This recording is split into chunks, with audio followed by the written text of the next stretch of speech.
Okay, can we have a minute? What's the time? Yeah, we got. You can start.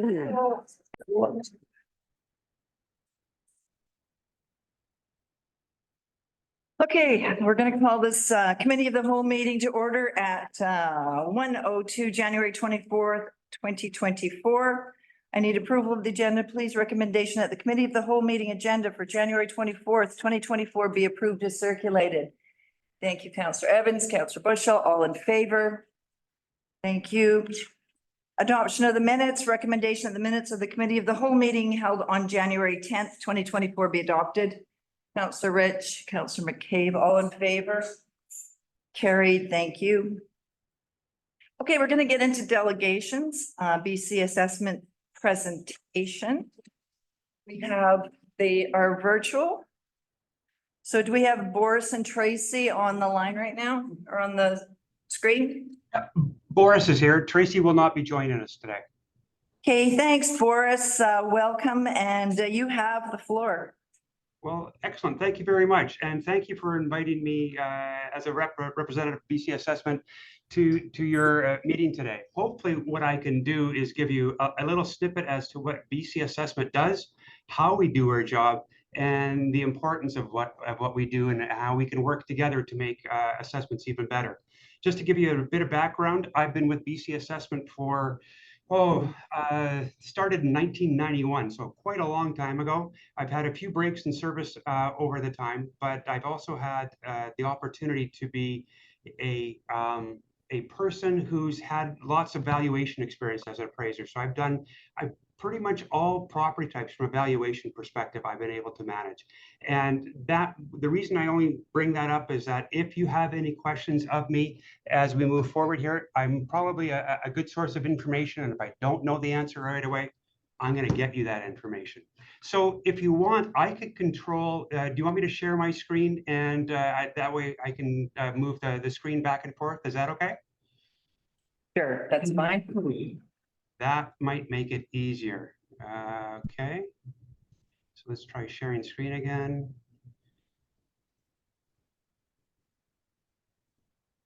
And you should see a screen in front of you that says 50 years in front of you. Yep. Perfect. Okay. So this is kind of an interesting little tidbit, and one that we only get to talk about every so often, well, every 50 years, is that's how old BC Assessment is right now. And back in 1974, we were formed as a Crown corporation to address some of the issues that municipalities were having to do with doing their assessments and valuation for their assessments. Because prior to the advent or inception of BC Assessment, all the municipalities had to do their own valuation. And of course, that led to all sorts of maybe not necessarily the most practical way of going about doing it. And so BC Assessment was a way that we could do our valuations, do the classification of properties, and still be independent of the taxing authority. So that's a pretty neat thing about BC Assessment. Moving down the page, I just want to double check that your screen changed in front of you. Yes. Perfect. Okay. So here's some things I'm going to be talking about today. I've been given a time frame of roughly 20 minutes. I can either lengthen that or shorten that depending on what you want. So if I'm going along and chatting about stuff that you'd like me to hurry on, please just interrupt, and I can certainly accommodate the meeting to fit your folks' agenda. But Thank you. What we'll be doing today, talk a little bit about how we value properties. The other important bit that BC Assessment does is also look at how we classify property, which is equally important because, as you're aware, the classification likely determines the mill rate that's associated with that valuation. So once we get past that, we'll look at the different assessment cycles, some of the key dates that we will look to. We're going to look at some of the relationship between assessments and taxes, and then a little bit about the Sycamoose assessments themselves, either corporately or individually, how we appeal or how property owners can appeal their assessment, and then later on getting how we can work together between municipalities and BC Assessment. So as I mentioned, we've been around since 1974. A couple of things that are interesting about that.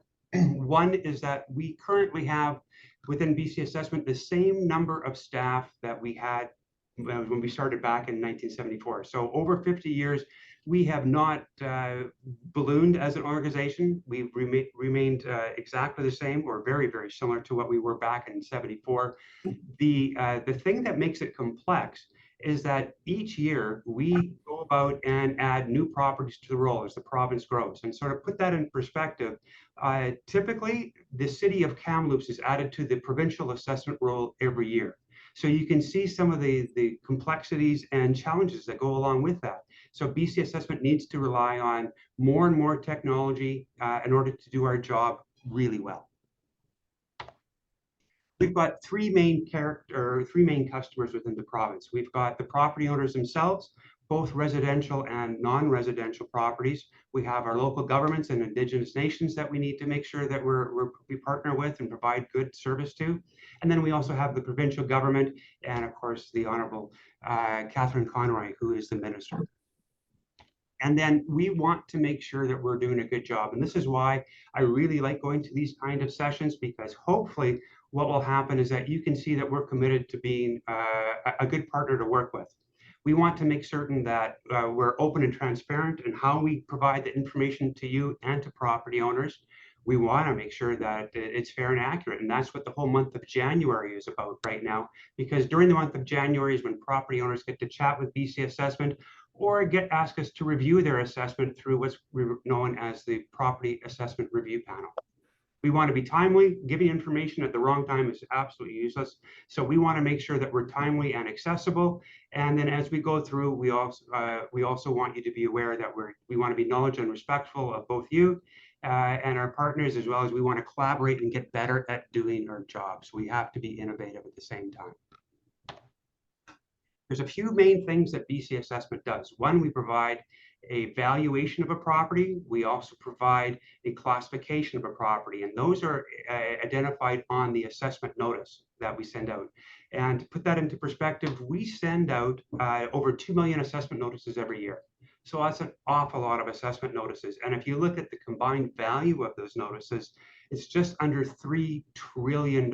So it's a massive undertaking that we do each year. And this is why we really want to make sure that we maintain this ability for property owners to chat with us during the month of January, because when you deal with numbers that big, I think it would be foolish to say that we have a perfect roll when it first rolls out. So we want to make sure that we get tested and audited and improve our roll through the review process period.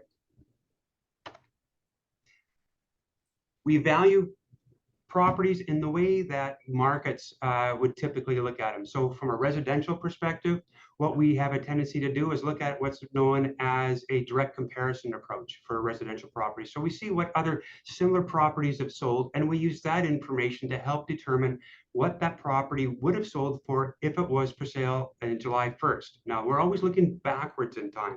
So the notice that we sent out in January now reflects the value as of July 1st. We've got some other critical dates that we need to work with.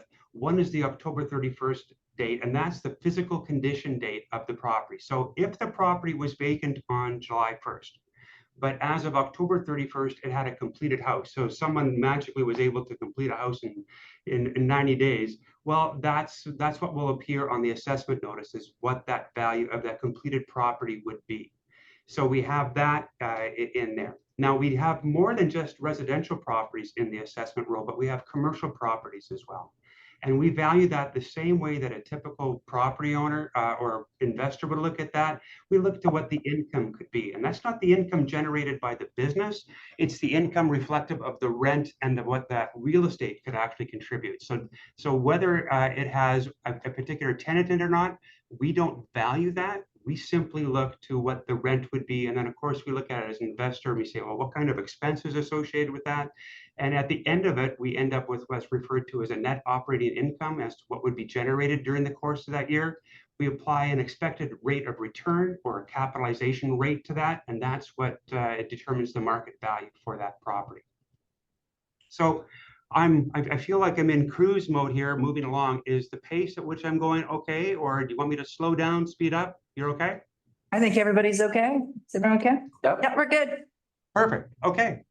So the things that affect market value are things, what we look at are the same thing as what property owners or property participants or real estate investment participants would look at. We look to where the location is, land use controls, and here we're referring to anything from zoning to the official community plan to other things that describe or prescribe how that property can be used.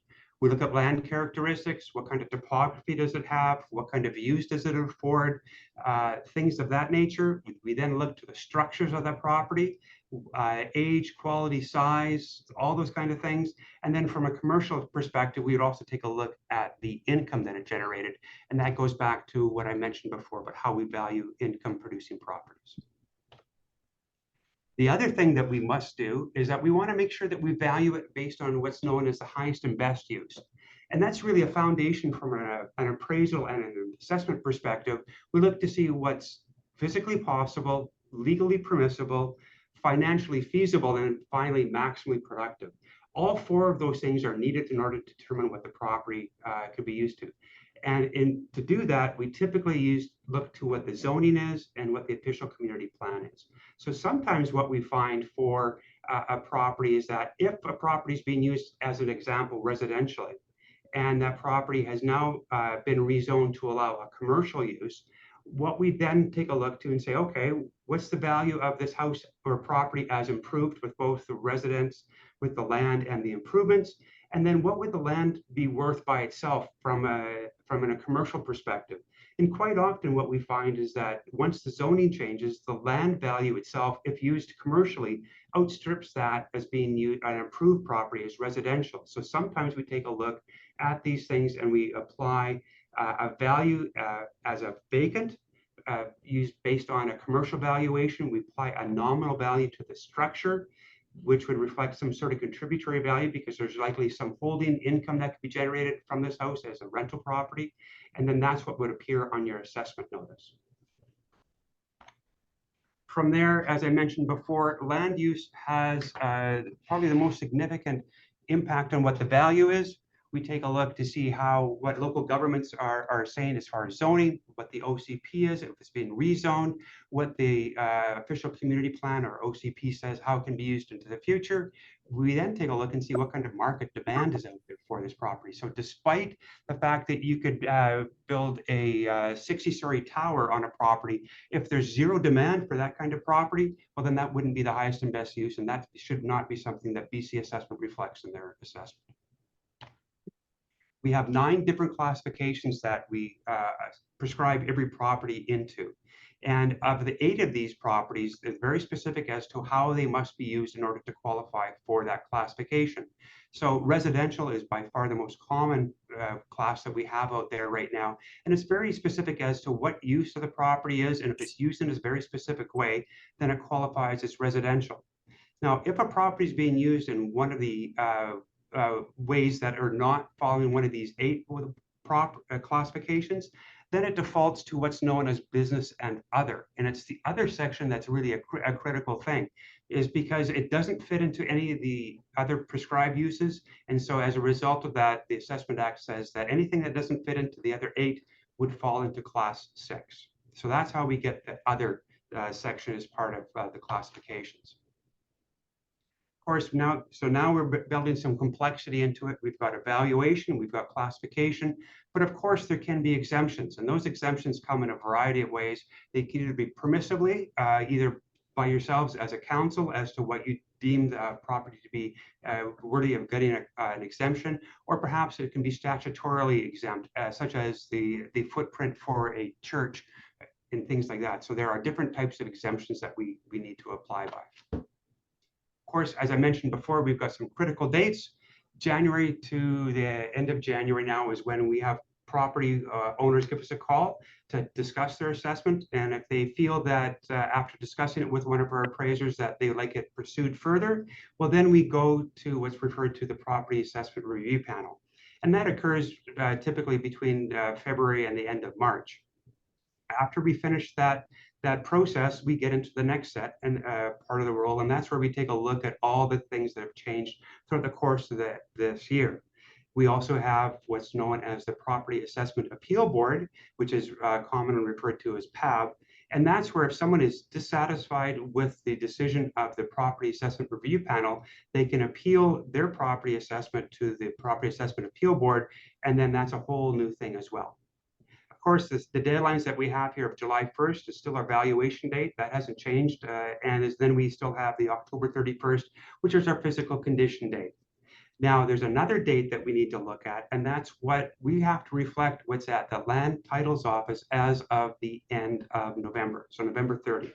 Now, that applies for all properties with a few exceptions, but such as manufactured homes. But as a rule, whatever's on the Land Titles Office as of November 30th should properly be reflected in the assessment roll. The relationship between assessments and tax rates are not direct. So just because your assessment goes up or down doesn't necessarily translate into a change in what the taxation is going to be. So here's a real simplified process of how things work. We take the assessed value and classified value as what BC assessment determines. That gets then determined or multiplied by the property tax rate, which you folks have a hand in. And then the sum of those two, or the multiple of those two, is what the property taxes are actually payable. And that can change from year to year, of course.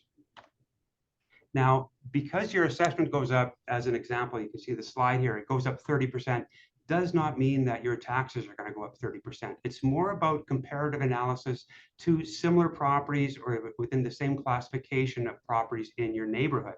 So if your property goes up 30%, but all the residential properties in your neighborhood went up 30%, and the taxing authorities decided they needed nothing more than the same budget that they had the year previous, then that would translate into zero tax shift. But when you start either moving more than your neighbor or less than your neighbor, that's when you're going to see some tax impact. Now, the nice thing about taxes, or at least from BC Assessment's perspective, is that we're not experts in taxation. And we really do our best to not provide any guidance with that because we are not experts. To those, we default to either folks like yourselves or the government collector to determine what that impact is. But because we are separate from it, we have no motivated interest in either keeping that assessment high or low. We simply want that assessment to be reflective of the market value as of July 1st, the year before. So a provincial role, we're going to go from the provincial perspective, and we'll just focus in a little bit more about what's happening in Sycamoose. What happened this last year over the 2024 assessment, there was about a 3% increase in overall value. So we now have a combined value on the assessment roll of about $2.8 trillion. Now to that, we have non-market change. And what non-market change is any change that happens to a property that isn't directly reflective of the market. So that could be a change in zoning, it could be a change in putting an addition or a new structure on a building, it could be those kind of things. And that non-market change contributed about $39 billion to the assessment roll last year. And this is really important from a municipality's perspective because that's new tax dollars that gets applied. That's not a shift in value. That's just something new that you get to apply the tax rate to. And roughly provincial wide, we've got about 89% that of all properties are classified as residential. And you can see that it's roughly about a 1% increase from the previous total. And we've got about 2.1 million properties across the province for the 2024 assessment. Getting a little closer to home in Sycamoose, the values increased on average about 3.5%. And I want to make sure that this is where statistics start to get a little funny. This is a combined thing. So that's all property classes and all property types changed by about 3.5%. For non-market change, that new stuff that wasn't assessed previously but is now assessed now, so this is something that's important to you folks, we've added about $16 million in non-market change. So that's another source of income that's going to be beneficial to you folks. And similar to the province, we have about 90% of our properties that are assessed in Class 1 in the township of Sycamoose, or the city of Sycamoose. So we've got about 2,800 properties in total. Is what you folks have. And last year, there's really not too many properties that changed. We only added 14 new properties in the district of Sycamoose last year. from a more general perspective, our residential values shifted between the previous assessment between 0 and 5%, holding fairly steady. I'd consider that a very stable marketplace. Residential strata has had something similar, plus 1 or 2%. But the commercial properties have a tendency to go a little bit more this last year. We're finding a stronger demand for commercial properties. And there you can see on average, somewhere between 5 and 20% is increase in your assessment is what property owners could experience. Industrial properties are baked into that as well, or embedded within that range. And they have actually a little higher increase, somewhere between 10 and 25%. And then, of course, you've got some stratified commercial properties in there too, and they have a tendency to go up a little, appreciate at a little bit lesser rate, or what we saw this last year, somewhere between 0 and 10%. So the market is still relatively stable as a whole, but the commercial side is actually going up a little bit more than what the residential properties were last year.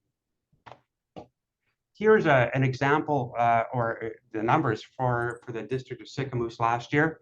You can see here how many properties were in the various categories or classifications between residential equaled about 25, just under 2,600 properties. And remember, we had about 2,811, if I remember right, as to what the total amount of properties were in the district or the city of Sicamous. And you can see the other ones there and all the corresponding values. So this is a snapshot of what your town looks like from an assessment perspective. The one thing that we want to do is be as good as possible. And so what does that mean? And so when we look at how many of our assessments are appealed on an average basis or annual basis, here you can see what that means. And there's 3 different colors that I do apologize that they look very, very similar. But the 2 primarily horizontal lines, that represents both the province and the Thompson Okanagan as to the quantity of appeals that we have. And here you can see that our assessments are generally over 89% accepted. So that means that we have less than a 2% appeal rate across the province, which is quite remarkable when you consider that we've got over 2 million properties and almost $3 trillion worth of value. I can see here that we likely have a slightly less success within the district of Sicamous, that we're down to about 97% accept, so maybe up to 3% may contest their assessments or question their assessments through the review panel. But still, that's a remarkable stat, and we'd like to see, or I'd like to see that as being one of the people responsible for the residential assessments. I'd like to see that get up to where the provincial and our region averages are. So we've got a bit of work there I'd like to do, but still remarkably, we're batting about 970 right now, to use a baseball term, which is just something that is not heard of. So speaking of that 3%, here's that appeal process, and here's how it works. Between January to January 31 is when we encourage property owners to both call into BC Assessment or visit us online. We have a lot of information at bcassessment.ca. There you can see the details of your property. You can see what kind of sample sold properties or similar properties here that have sold in your area. You can see the assessments of all your neighboring properties as well, or not all, but many of your neighboring properties. So you get a good sense of whether your assessment looks fair and reasonable compared to properties in your direct location. The deadline for appealing the assessment is January 31st. And just because you call our office doesn't necessarily mean that an assessment's been launched or assessment appeal has been launched. You need to appeal your assessment in writing. And the process to do that is either written on the back of your assessment, or you can find that at bcassessment.ca as well. So between January or February 2nd to the March 15th, that's when we actually have the hearings. Now, just because you appeal your assessment doesn't necessarily mean that we'll end up at a hearing with regards to your property assessment. We will have an appraiser review that. They will be chatting with you in between time. And if BC Assessment, after review, feels our assessment should be different, and the reason I say different rather than lower is because we have a number of folks who are contacting us now, at least more and more over the years, that actually want their assessment to be properly reflective, and quite often are seeking an increase in their assessment, not just a decrease in their assessment. And then after that decision's made by March 15th, revised assessment notices are mailed out to those individuals or properties that are impacted. And those folks have till the end of April to discuss their assessment or appeal it to the next level, which we mentioned before, which is called the Property Assessment Appeal Board. And this is where we chat about how we can work together to make sure our assessments are really good. By collaborating and by making sure that assessment flows reasonably between our organizations, we can make sure that we get to be really good at making sure that we have fair and equitable assessments. We can make sure that that role is really stable, and that's really an important part. When you set your tax rates, you want to make sure that we're also not going to have a classification or a big chunk of that classification erode from underneath you. So we want to make sure that we maintain a stable and predictable assessment role as possible. And we want to make sure that you can optimize the property tax revenues, and then our citizens, the folks that live in your area, they're aware of what's going on and they have a better understanding of how the assessment function actually works. And the things that we can do together and where we need your input is things to do with changes to the property. So if there are building permits, if there are new building plans that are out there, you've changed an official community plan, whether you've created some area structure plans that determine the density or how a property can be used. If you've got extensions in infrastructure, because quite often we take into account the lack of services to some properties, and if that's been updated and changed, that's something that will likely have a bearing on what someone would be willing to pay for that property. Of course, exemptions are something that we need to know from you folks as to what you wanted to permissively exempt. And if you have any occupiers of civic property, so you have a city-owned property that is being rented out or leased out to a non-taxable entity, we need to make sure we know of that so we can make sure that we can correctly reflect that on the assessment notice. And of course, anytime there's any mailing address changes and things like that, there's ways for us to do this. And the one thing that we would really encourage municipalities to do is try to utilize this as much as we can through electronic format. Citrix ShareFile is one place that we like to do it. It is FOIPA from a freedom of information perspective. It meets the qualifications, so we can share information on that. I'm not really the best person to talk to about how that all works, but certainly we can get folks in touch with each other to make sure we're doing the right thing. And finally, BC Assessment wants to make sure that we give good information out there. We offer that assessment search that I mentioned previously. We like to show as much as we can about what the relationship between property taxes and assessments are. We actually have a lot of YouTube channels out there as well. I shouldn't say channels. We have one channel, but with a number of videos out there that help explain what the assessment function is. And sometimes it's a bit easier to have something read to you or visualized on a screen rather than read through it that way.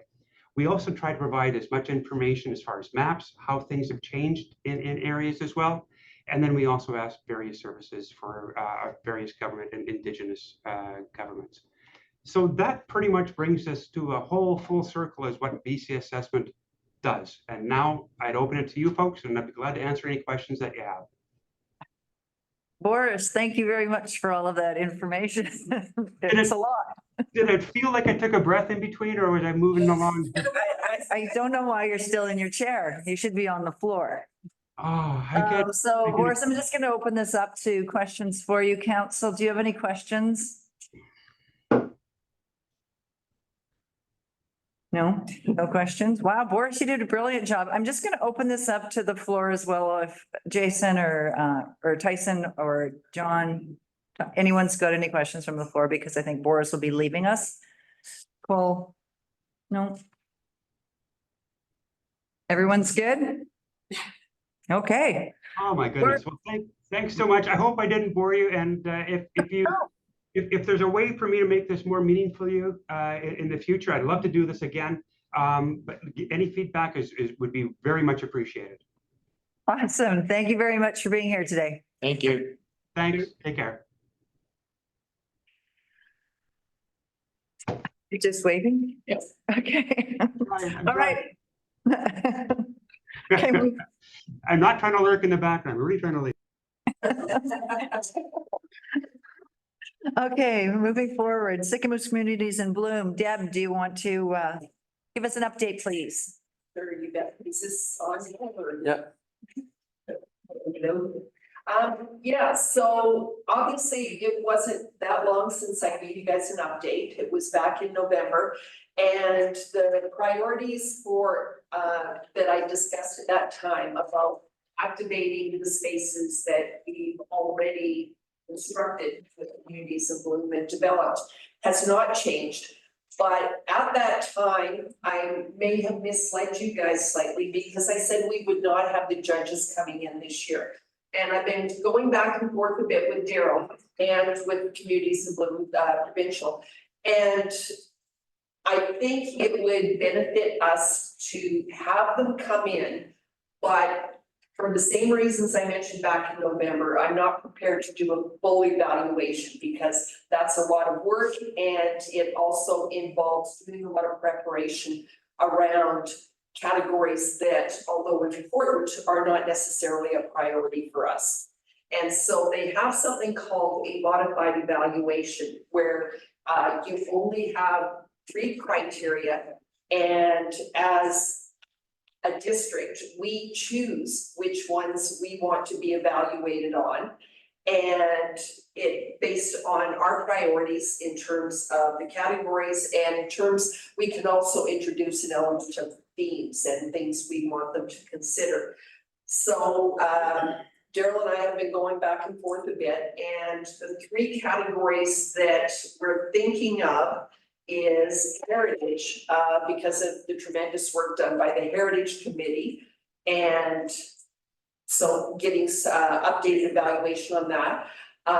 Environmental, because of all of the great work the district has been doing on the environmental side. And I've got a list, but you guys, I guess, know, I'm sure you know, like between the biomass, the LED lights, the charging stations, there's just a lot of pluses that we could get in there.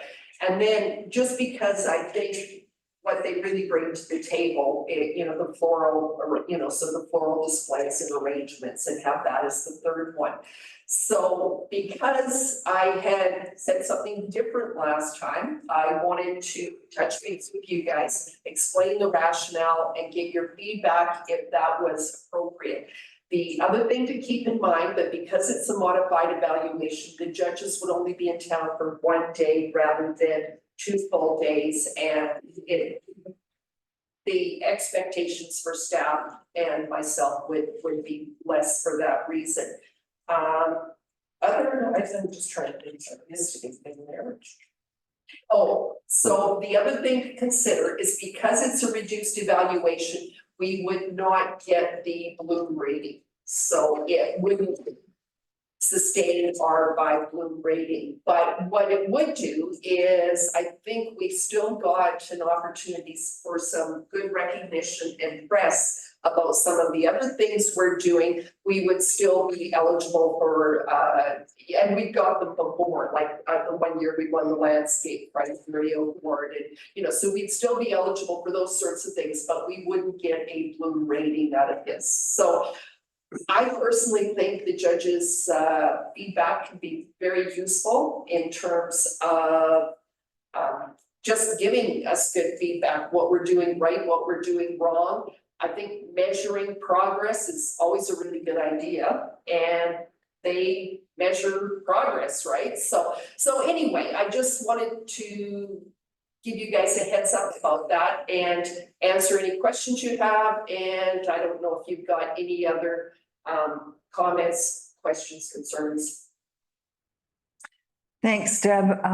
Councillor Bushel. Through the chair. Yeah, Deb, welcome back. Hope you had a good holiday. I just wanted to ask, have you, depending on what goes on with the, on Main Street, do you have a spot for your garden?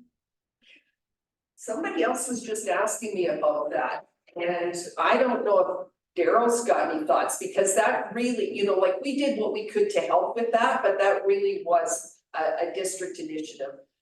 So, certainly, I batted some ideas around with Sarah. We never really, not this Sarah, but Sarah Martin, and we never really came up with anything. I've talked to Pam before about over at seniors housing, not the new development, but between the manor and the lodge, and maybe doing something there.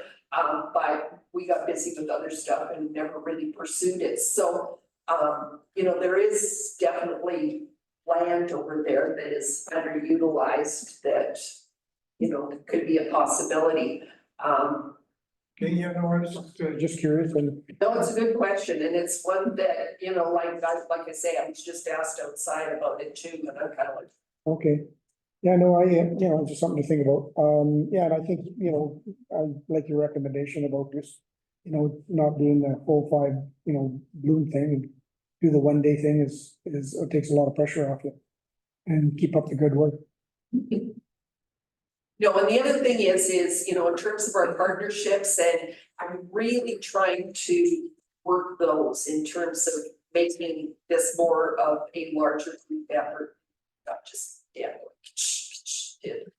Mark and Daryl and all these foreign suspects, so. Being recorded. Yeah, Yes.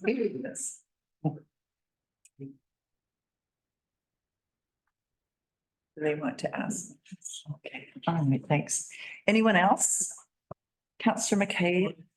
Just off Councilor Bushell's comments there, maybe through the staff to Kelly, do we have 1 year left in that garden out front, do you know, or? In terms of when the proposed, well, they're hoping to start work in the summertime. So June, but to be determined, so probably not, no. We should find an alternate location, That's sort of good news, but yeah. Counselor Beach? Yeah, Deb and I had talked about an area, and I know there's some interest from other, I think, the Housing Society, Seniors Housing Society as well, to have a garden in that nice little community of seniors.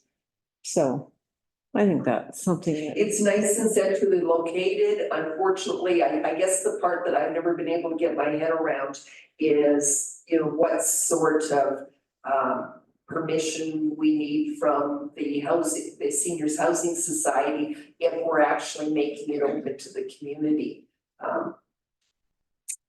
Yeah, okay.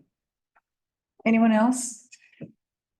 Thanks, Deb. Is there anything specific that you're looking for from us today? No, it was, like I say, I really just wanted to give you guys a heads up that I'm changing direction slightly. Right, the priorities we mentioned before are still priorities in terms of partnering with the farmers market and getting some things going there and leveraging off of that.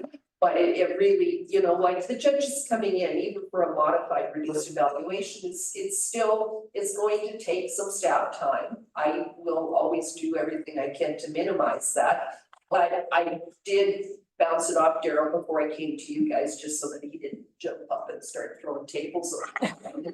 He does that quite often. That'd be awesome. Is, just a quick question to Daryl. Daryl, does the district have some property that we can?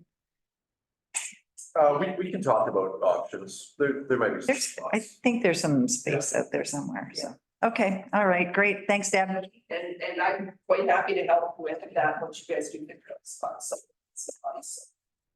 Okay, and of course, the other thing is the community cleanup has not changed. It's still like, I asked Sarah to clean up the community calendar, but that last Saturday of April, so, you know, that's all good too, so.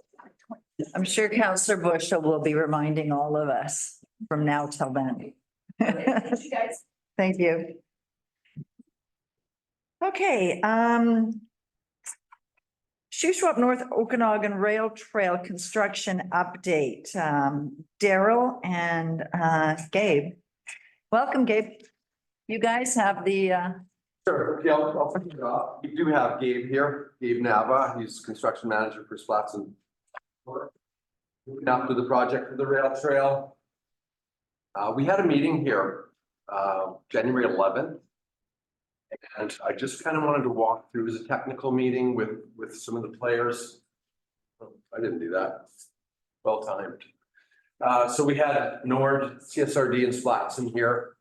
And it was good to hear some of the thought process behind, you know, what they're contemplating building and some of the challenges and how they're going to resolve those along the way. I think it's been very well thought out. I wanted to share just kind of how the meeting went. So if I can get this to work.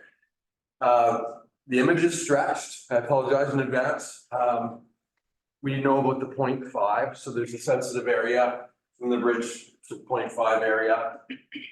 The plan for this strength early on is to pick up at 0.5 and start making the trail. So thank you.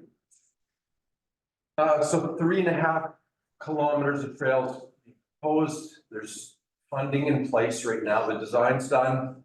The funding has been extended for this section. Go ahead. Daryl, do you want us to make notes and then ask you questions, or do you want council to ask as we go? Sure, we'll take questions at the end. Okay, thank you. Yeah. So the funding has been extended already once for this section and needs to get spent this year.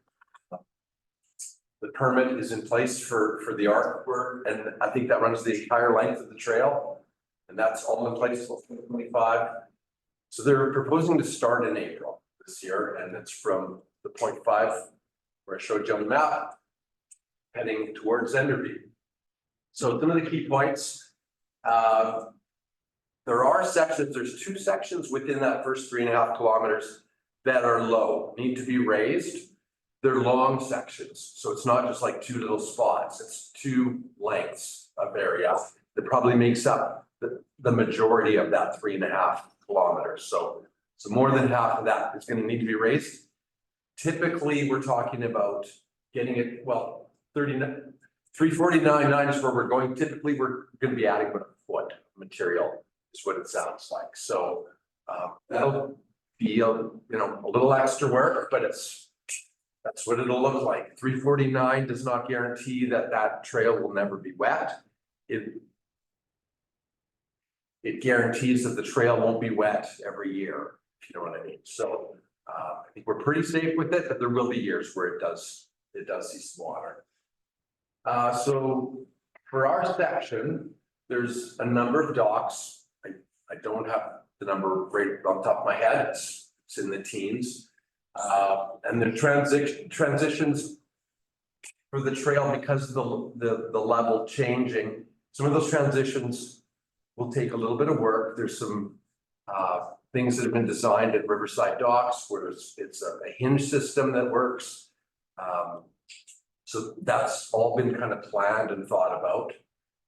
There's areas identified where drainage will need to be enhanced or there'll be mitigation works done.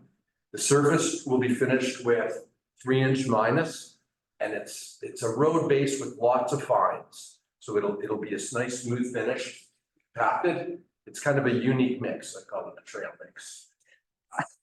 So the maintenance plan going forward will be, we talked about some of that in the CSRD meeting earlier today. It'll be litter and garbage, doggy bags. There's invasive things and to control. We also spoke about the right of way. The request for future utility is currently with technical operating committee. There was a crossing down by the Narrows lift station, which I know is rolling and being formalized. And then our request for the future utility is also being looked at. So that's been brought up. I don't know why I'm stuck here, but it's stuck. There you go. There it is. Okay, well, too far. Okay, so yeah, so again, just the keyest of key points. The corridor is planned to be completed by 2025. They use some metrics based on other parts of the trail being constructed. Maybe 100,000 trail users connected fully. And that's a formula that they explained to me, because I thought that was an awfully big number, but it's going to get used in a big way. So that's really cool. And the end game is to get to Sycamores.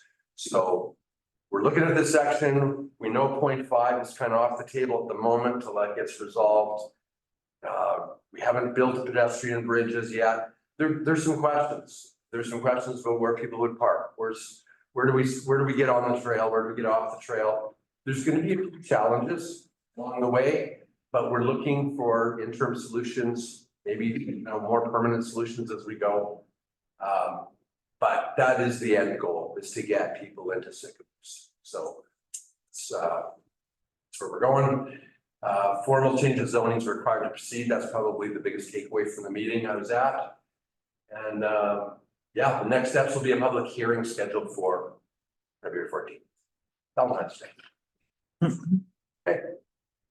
I do have Gabe here. If you guys have any technical questions or, I don't know, do you want to just kind of give 30-second thoughts or? Yeah, my name, everybody knows it's Gabe now. I'm the project manager for construction and civil work for ATC under Duke division. We had the opportunity last year to build a 2 kilometers section of the rail trail. And it was actually a very successful work. Everybody's super pleased in the city of Enderby. The use was impressive. How we can see now the customers applying, choosing it, people getting more attention.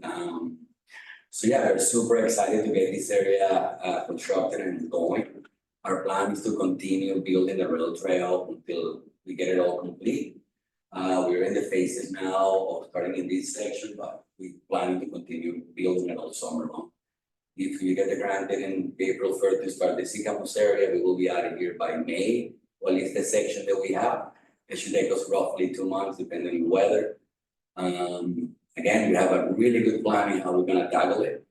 To make sure that everybody's happy and customers are happy, our property owners understand what we're doing and how it's getting built. So if you guys have any questions, more than happy to help you answer it. But yeah, we're super excited. I know that my crew and all our community is super stoked to get this going. And yeah, we can wait to get on it and show you guys what we can do and what the trail can open also for our cities. I'll kick off with the first question, and I probably should have picked this up in the meeting we had. I got zoned out for a minute. So there's funding in place for the Sick Moose portion, Correct. and it'll take us to where we were on the map. You've got more grants coming in this fall So for this. we have federal grant and we're the sole property owners for the construction of the 41.6 kilometers. The election was on yesterday, so there's some changes happening in the band. They relate to ADC, but we're waiting for those all to finalize and get granted, and our plan is to commence by June, hopefully for the other section. But we're gonna be building Sycamores, then we have 2 kilometers in Armstrong in the laydown, and then we're gonna continue putting the surface and then coming back next year and do all the mitigations. Awesome, thank you. Anyone questions? Go ahead, Councillor. Through the chair, Daryl, have we looked at any idea if we're starting further down, connecting from Martin Street and that pedestrian bridge coming off there, like, have we looked at different streets we could, because if we're not going from, the traffic circle, how we're gonna get people to cross? Specifically, you're talking about a pedestrian bridge. If we looked at, I don't know if it's ferries or pedestrian bridge or how we're going to where, because you don't wanna put a pedestrian bridge and then people, it just has you're nowhere. So, if it's starting across from Martin Street, is that something that's feasible to do? so what we've been looking at, and we're getting some renderings done here pretty quick. It's where the old highway was, right? It's the abutment on the other side. And so that would be the focus of what we'd be contemplating and getting priced. And But I thought we can't use that area now. currently we can't. So, I don't think I'm speaking out of school here, but the 0.5 has been identified, and I think it even came up in our technical meeting. It may not be a complete 0.5. That's the area right now that they're saying stay out of this for now. But the reality is, it's probably not the whole 0.5. So, Well, I can add to that if you want. Sure. That's 0.5. Like we're gonna get a constructor right now, it's a high zone from 0 to 0.5. We want to look at it in the map that way. For archaeologists right now. So we're still in the process of finalizing all the design, and it's gonna involve with Broom Bridge. So that will attach, that piece will get constructed later on to get all the stuff lined up and all the purpose together with our team. So that section will get built in the future, but our goal is to have it done as completion of the rail trail. Perfect, thank you very much. Oh, that makes sense. Councillor Bailey, then. Yeah, I just have a question. Just in plain terms, what do you mean about dock mitigation or dock? I don't know what term you used here. Dock transitions. Yeah, what does that mean? okay, so I didn't maybe explain it No, properly. So the trail will be built up. Yeah. About a foot in a lot of areas. I got that. And the docks are in a lot of those areas where it'll have to come up the foot. So it then changes the angle of things, right? So, so there's a bit of a design that's been contemplated and a local dock builder that's proposing something that'll work in those areas where we have to build up the trails. So I'm still not following. So, okay, we gotta build it up, what, another foot? you About a said. foot, yeah. Then there's docks on the other side, we know that. What impact does it have to those homeowners and those docks? I guess what I'm getting at. So I can talk on the construction aspect, I won't talk in the other, in the aspect of that, so for us, some of the docks, like I've been working at rail trail actually quite a bit last year. So some of them already changed the design to the one that they leave and they connect back to the trail, so when you wanna utilize it, some of them right now, they're completely adapted to the rail trail. So dock, we have to disconnect from the existing on the surface of the rail trail, is the ballast. So we have to raise and build the trail so it can be walkable, right? So we're gonna be doing that very particular with each dock, so we don't affect it.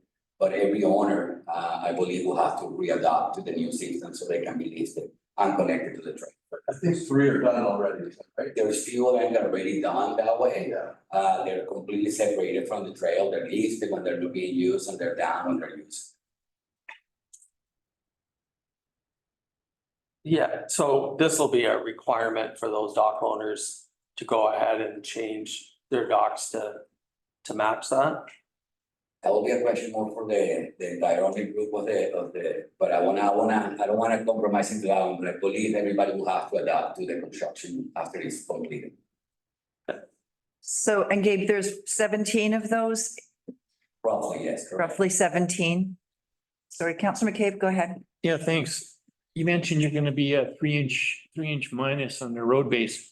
Is that the same surface along the rest of the trail in Lake Country and wherever it's not, Correct, so wherever it's not paved? Is that the same? same specifications, so actually urban system, the engineer firm in Kelowna put all together the rail trail in Calamac and all the section of the Kelowna burning area.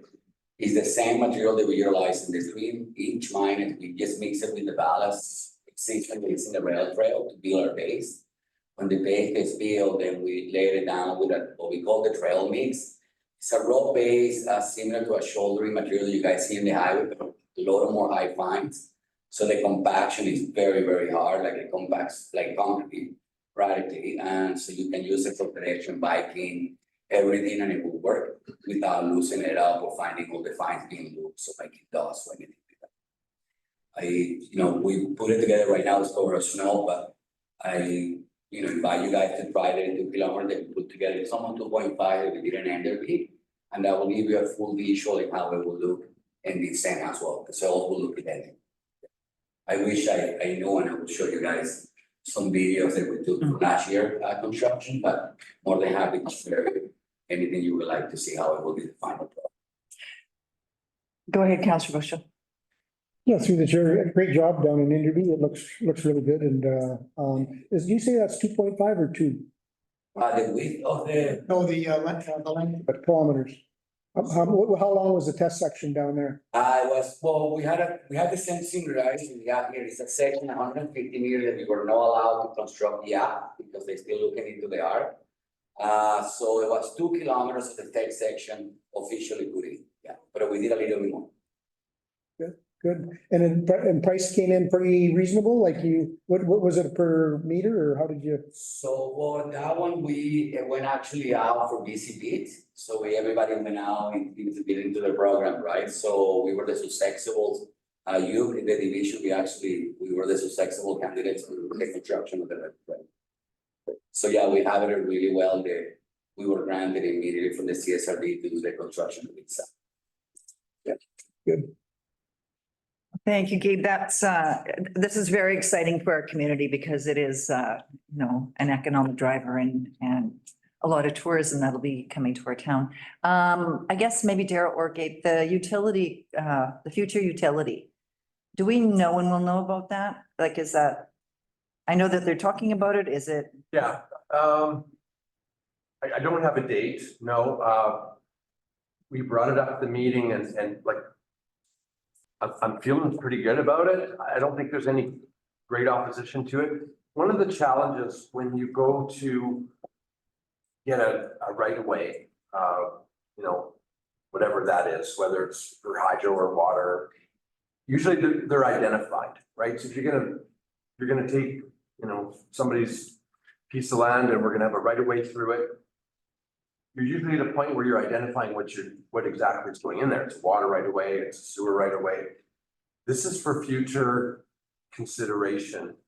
And it, you know, it's a little unusual to want to have a hard and fast easement for, we're not sure yet, you know, so.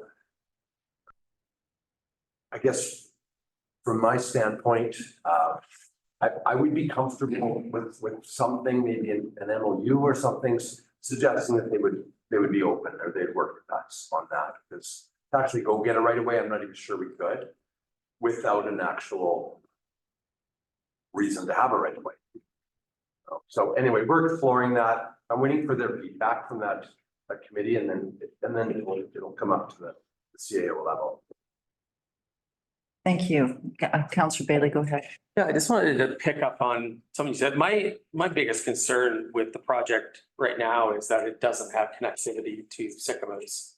There's not a timeline for connectivity to Sycamoose that I know of. So I guess my question is, because you mentioned that there is a plan, and I guess, is there a plan to connect it to the new Broom Bridge? I mean, that's where it was originally. And I'm just wondering if there's something that you can tell me that make me feel a little bit better about this project at this point, because I don't feel great about the project at this point, because there's no way for anybody to get there from town. And that's been one of the big things that I've been concerned about. So I wonder if there's a plan to get it at least to the Broom Bridge. Yeah. Sure, so we actually discussed some possibility of a parking spot areas for now. And then we discussed other opportunities coming ahead with the design in case implemented into the Broom Bridge.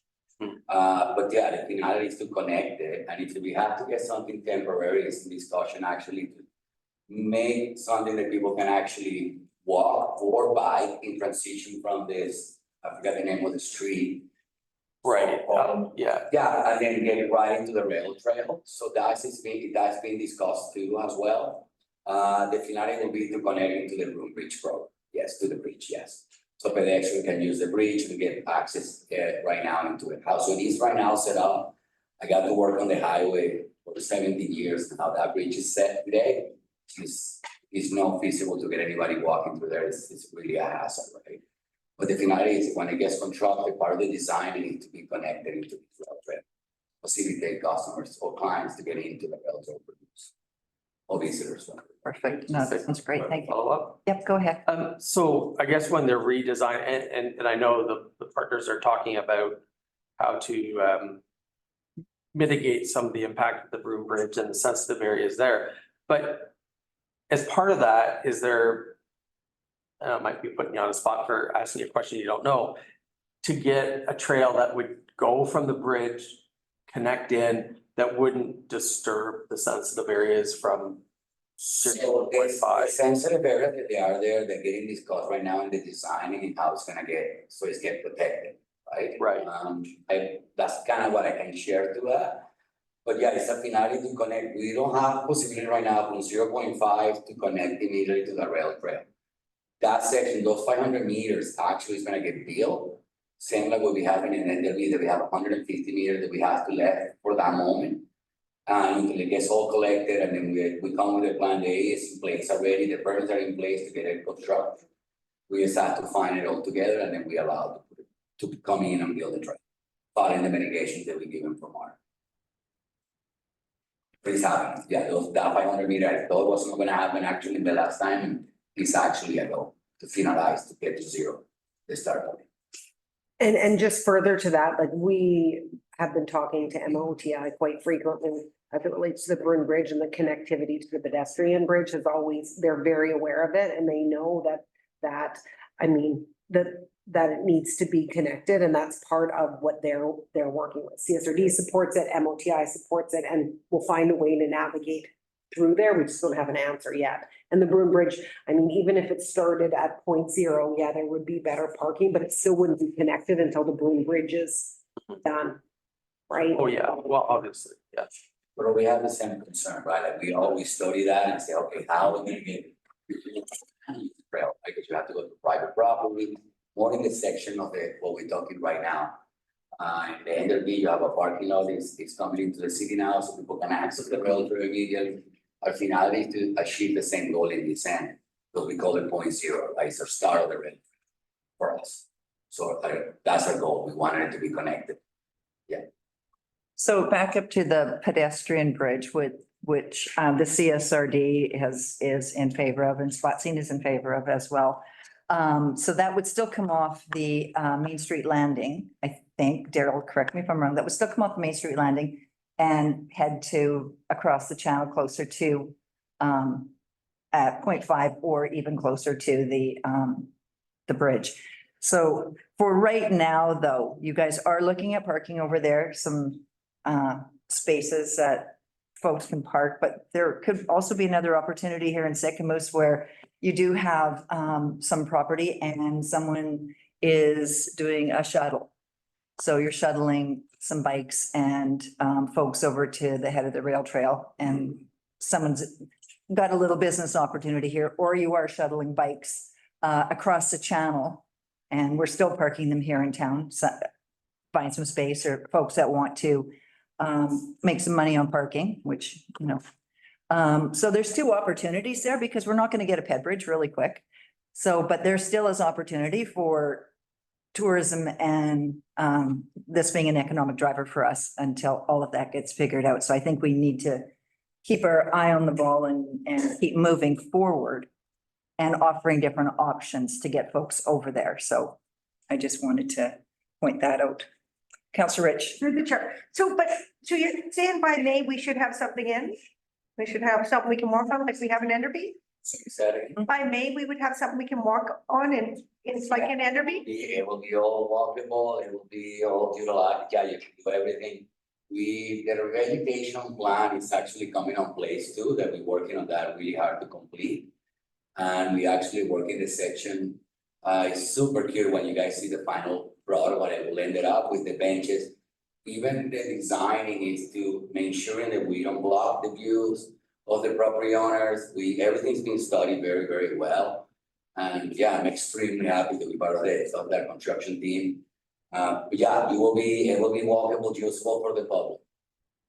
Will there be some kind of parking lot or somewhere to park, or we just park on the? We have some few options that we discussed to it, but right now, the plan right now is just to get the rail trail built, and we're just trying to connect. We're just trying to get the rail trail going, get the surface going. We have a lot of mitigations to do as soon as you pass into the Mara section, but we want to get the connection of the rail trail, get everything happening so it can be utilized and then come back and restore some of the mitigations around the lake.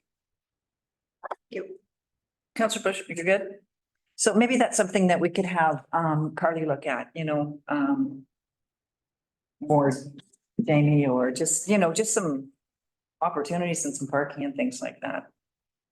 Anyone else? Councillor Bailey? Yeah, no, I mean, sure, we could look at that, but it would really be nice to get some sort of further information on real concrete plans that we're gonna get it connected into the Broom Bridge, at least some options.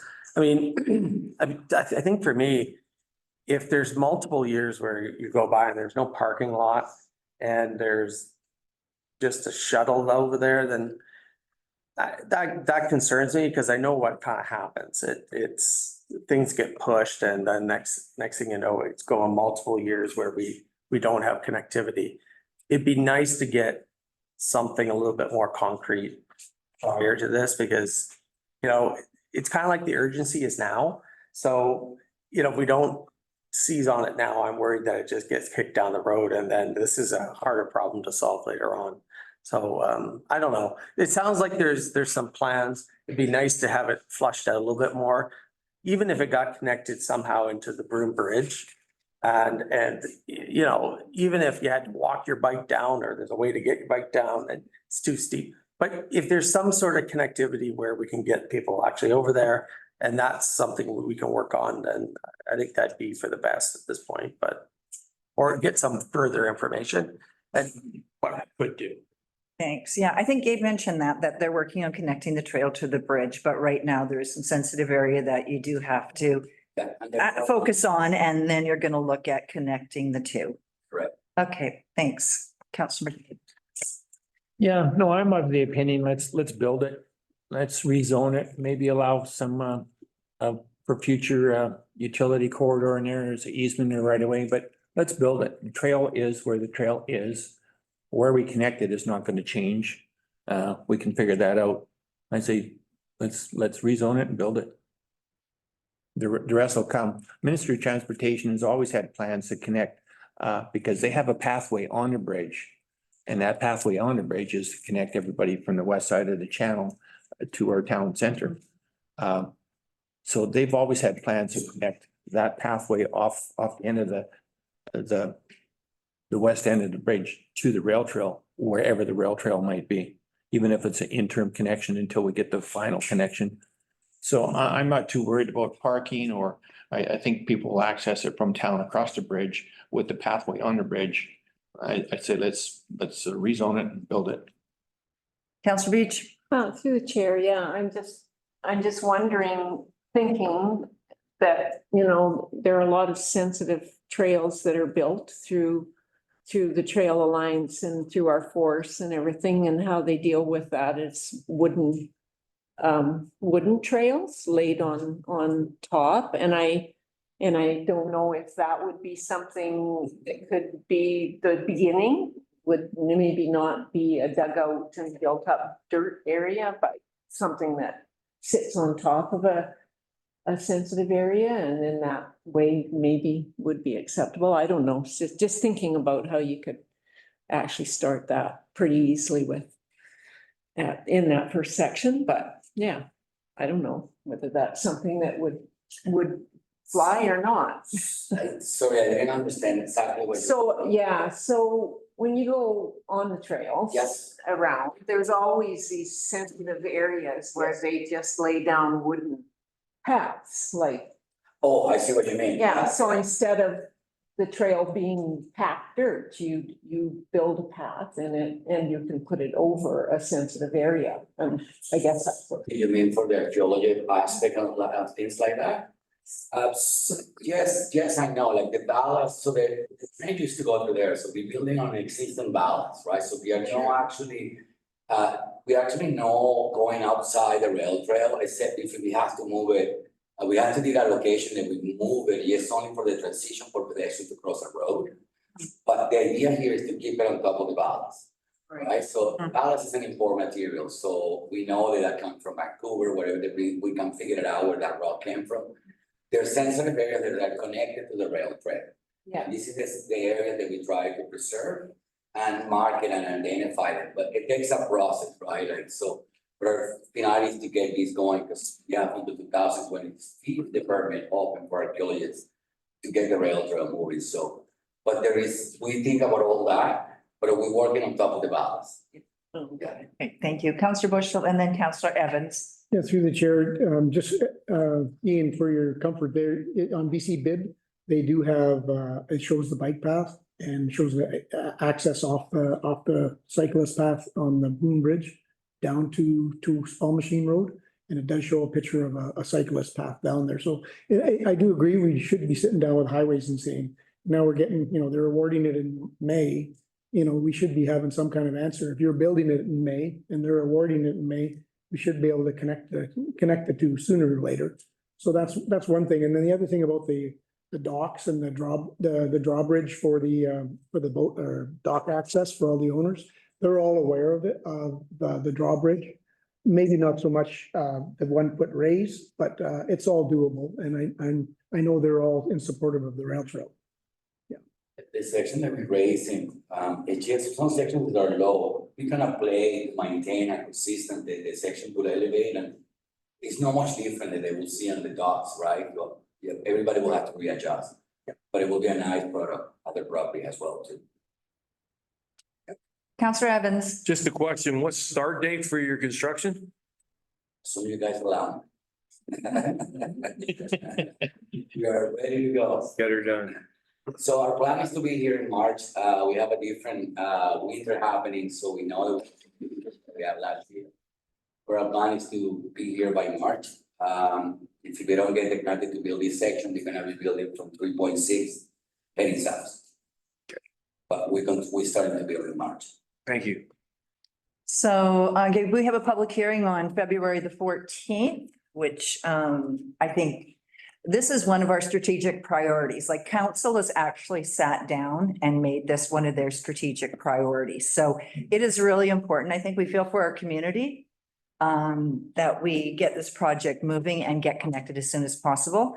And I think that there's some things like the bridge coming up that we're just gonna have to work with, and Kelly is working with MOTI, and this is top of mind for them. So I guess, yeah, you'll probably have an answer February the 14th, but I think it's because it's a strategic priority. I think council will probably move it forward.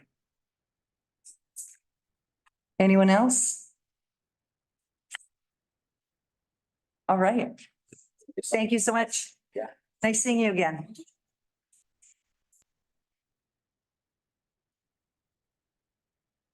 Recreation events update. Miss Jamie. Thank you, Chair. Happy New Year's, everybody. So, yeah.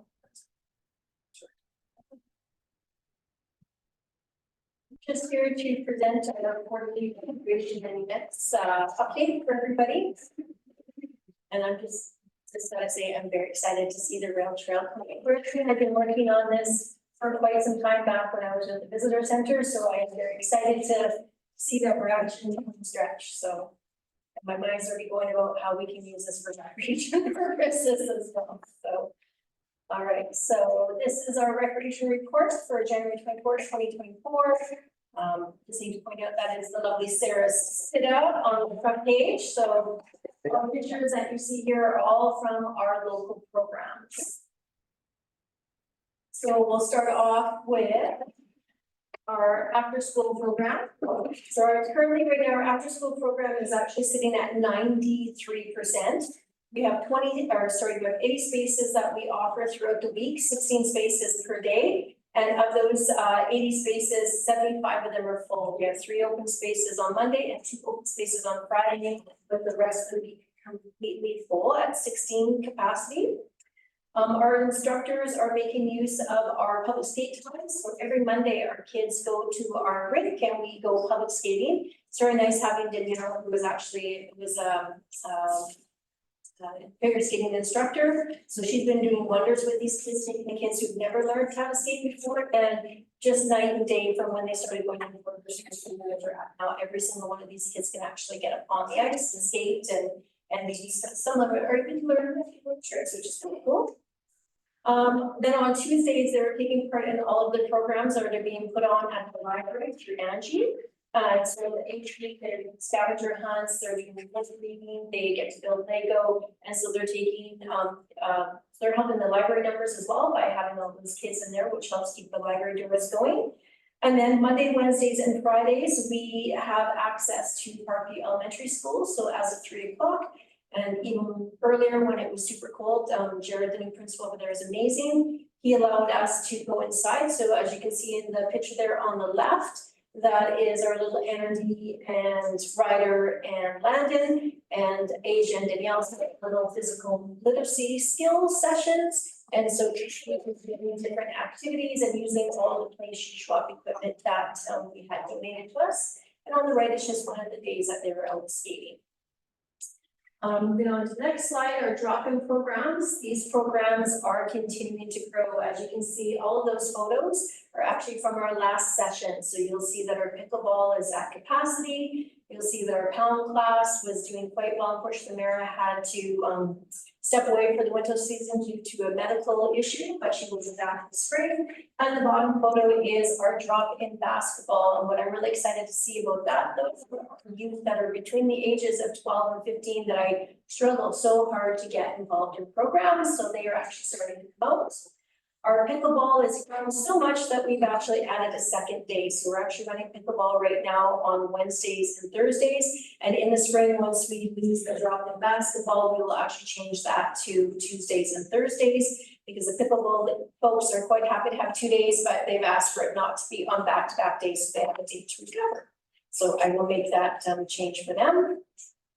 On our next page here, you will see that we have added a new program this year called Family Gym Night. And our first week seen 15 children and their families attend. And what we did find out from these families that are going, I didn't recognize any of the names and I didn't recognize any of the kids in the pictures. They're actually homeschoolers. So the homeschoolers are actually using this program as a part of their PE curriculum. So we've now just tapped into another avenue that we haven't been able to reach out to before. So, and even on Monday night this week, we still had the same 13 kids out. So you'll see that it's, I think that this program is going to take off very well for us. Our yoga classes are really starting to build. The folks that are attending are liking the fact that it's consistent. They know that the instructors are there and that they're on the same dates and the same time. So we're really starting to build. And because of that, we are getting requests from parents to offer preteen, mom and me yoga, things like that. So we're talking to our yogi connections that we have to see if we can build some more of these programs. And these yoga programs are offered at our Finlandson Place building, which is great because we don't have to pay an extra cost to be able to rent a space. Talking a little bit about our fall events. So this was our Halloween event. This event is popular, but what I find is it doesn't seem like it is popular because we're hosting it in the big, huge gymnasium at high school. So I've had a few talks with the Arts Council. We look at actually turning the red barn into that spooky barn for Halloween, making it a little bit more just what I'm looking for, a little bit more smaller, so it looks like the building's actually full, so it actually looks like it's a good turnout, because we still ended up with 100 and some odd kids, but when you're in a gymnasium that can house 450 people, it looks pretty sparse. So just some small changes that we're going to look at for that. For our holiday events, well, most of you guys were there for the Christmas parade, and I was amazed that there was probably 10 more floats that showed up that I didn't know was coming. Not that I was going to say no to it, but it was pretty exciting to see. And even though we're all sick of snow right now, you couldn't have asked for a better night because the snow just added that much more magic to the event. And then the CKPR holiday train, even though I wasn't there, Pam told me there was close to about 1,000 people in attendance, and having it on a Friday night definitely is something that helps our community. And from Pam's emails, it sounds like the donations were very plentiful from our community. And so hopefully we can keep growing on that. There's been a few requests for stepping it up a little bit. So I think we'll talk next year to see if there's more that we can add. Winter programs, we will be continuing our dance with Abigail.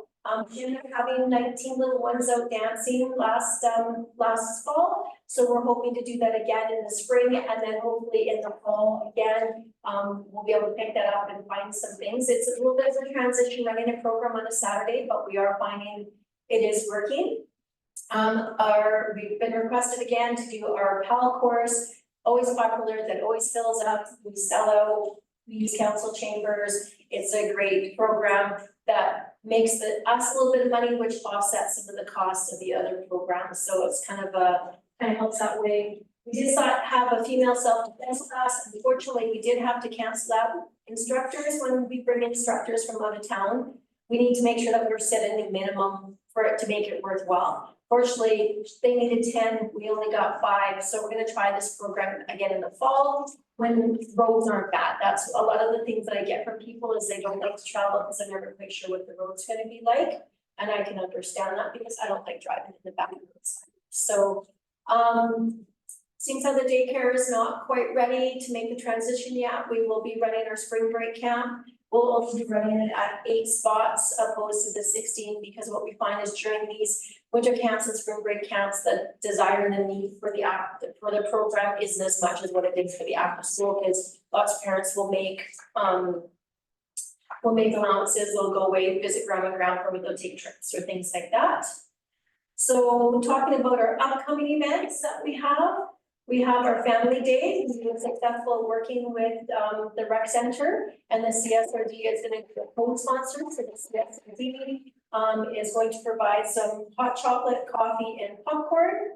We are going to rent the ice for an hour and a half. We've invited the Eagles to come out and skate with the community. And we just got news that I always apply for the BCRPA, so the BC Parks and Recreation Family Day grant, and we just received $600 for that. So that will make this as a basically no cost to the district. We've got the grant in place, so all the ice costs and everything that we need. We might do some silly prizes or something like that to entice more families to come out.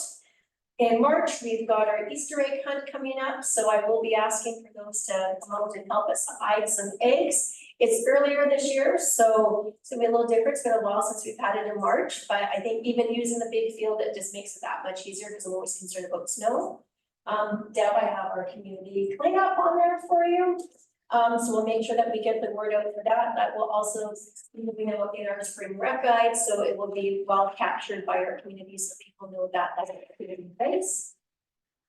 And then moving on to our recreation survey. So a couple of years ago, when Jason was here, we hosted what was called a consultation cafe, and we invited the community to come down to the Red Bar, or sorry, the senior center, to discuss programs, whether we are hitting the ball, where we're missing, what we could improve on.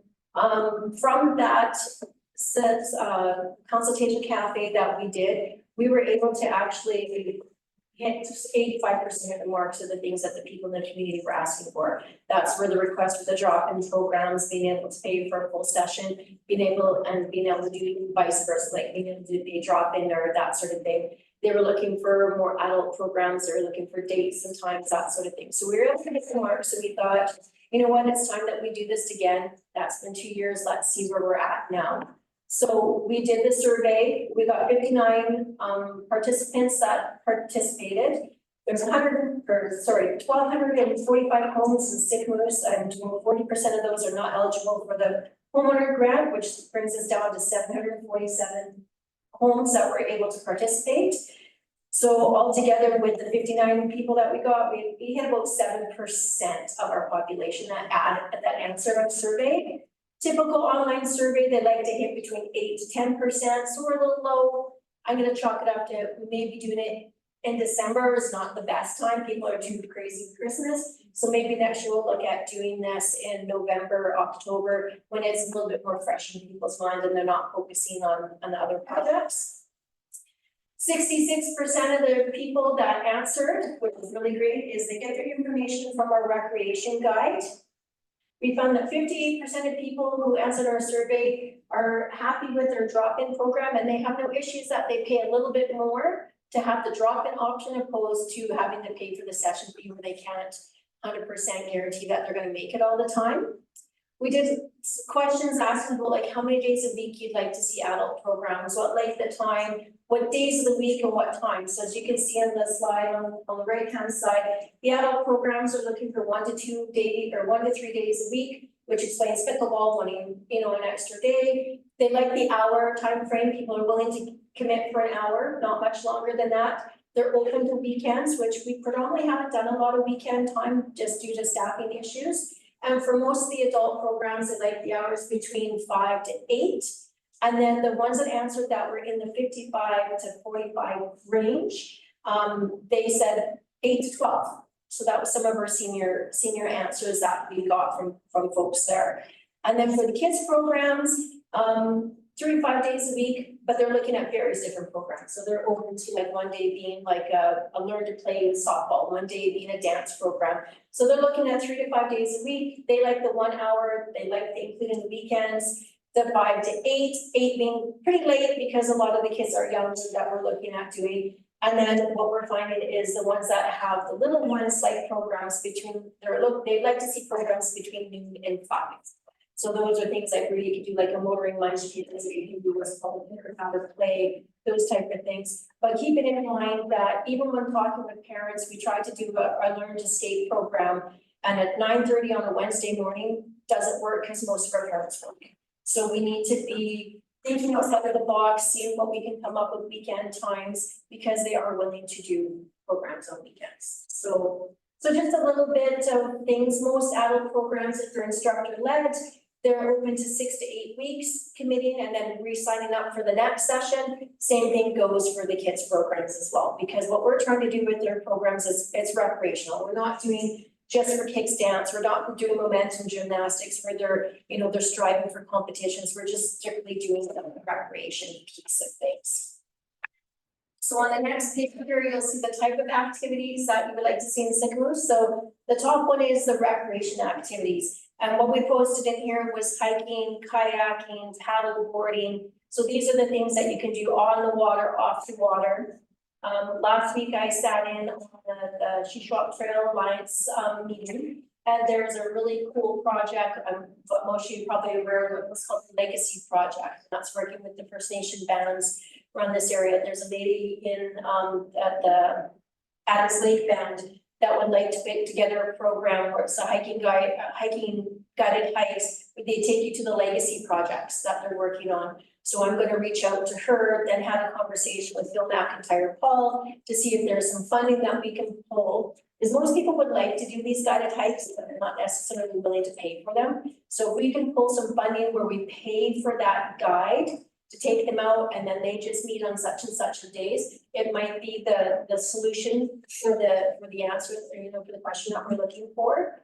Social activities, and in this was dances, theater, things like that. So those are the kind of the top things. Youth sports, that's a tricky one because we're not a minor ball, we're not a, you know, minor hockey, that sort of thing. So we need to sit down with those groups to see if there's ways that we can supplement, offering maybe some recreational self programs that can, you know, maybe help boost their numbers. But for those people who maybe don't have the money to shell out right away, or they're not sure if their child is going to make it. So a prime example is a program called Sport Ball. My granddaughter does it in Calgary. It's an 8-week program, and they do 2 weeks of T-ball, 2 weeks of soccer, 2 weeks of this, 2 weeks of that.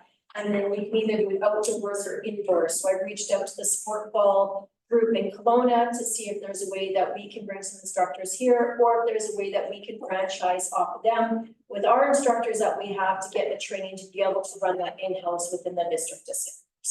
So those are the type of activities that people are looking for. On the right-hand side, basically we asked, how do you hear about our recreation programs? So as you can see, the rec guide is number one, the district website, our Facebook page, word of mouth, district e-newsletter, and of course recreation staff, because, you know, as much as we like to be out in the community, we don't always get that chance to be out.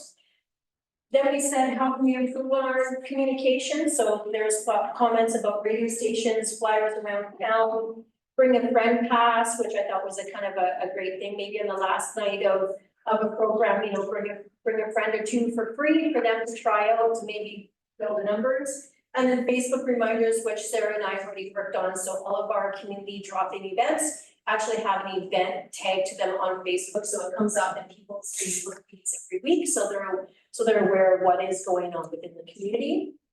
So some takeaways that I took from the survey, and there is a full survey here. So if anybody would like a copy of it, there's some answers, like, because we asked different things. So I didn't want to get into comments, but if anyone's wanting to see it, I have no problem sending it out to council.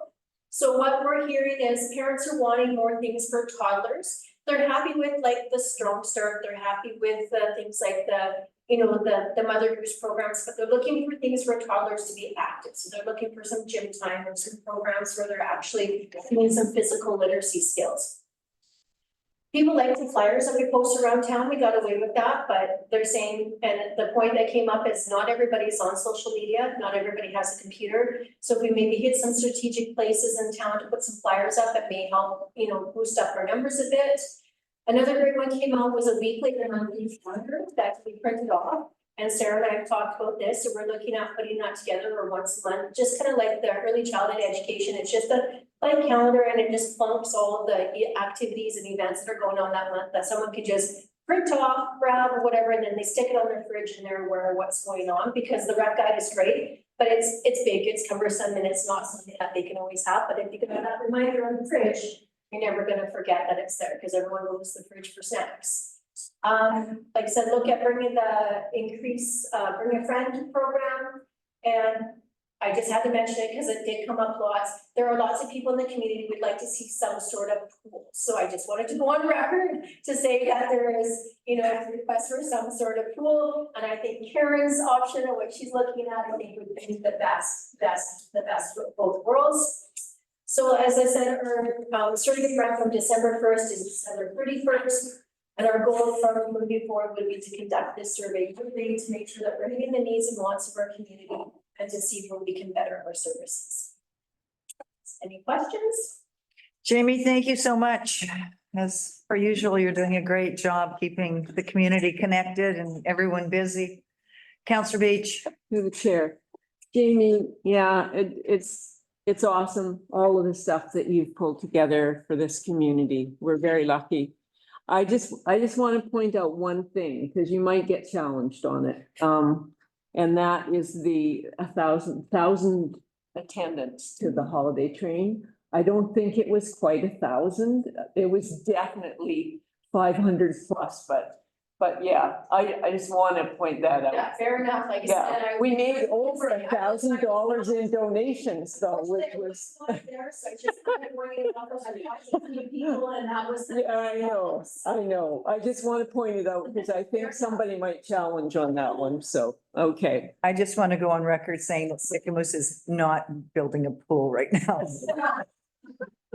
I second that. Counselor Evans. Jamie, thank you through the chair. Jamie, have we ever done a one-page mail out to everybody in town so they could put it on their fridge? Yeah. Or given it to the schools, the kids in the school?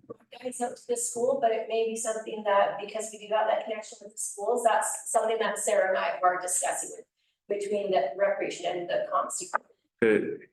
I think that if you mailed it, it would get a better chance of getting home. Anyone else? Counselor Bushel? Yeah, through the chair. Yeah, Jamie, you're doing a great job. I kind of, I remember 10 years ago when we didn't really have a rec program. And we were losing about 8% a year in residents, and the school was closing, and you've come a long way. So great job.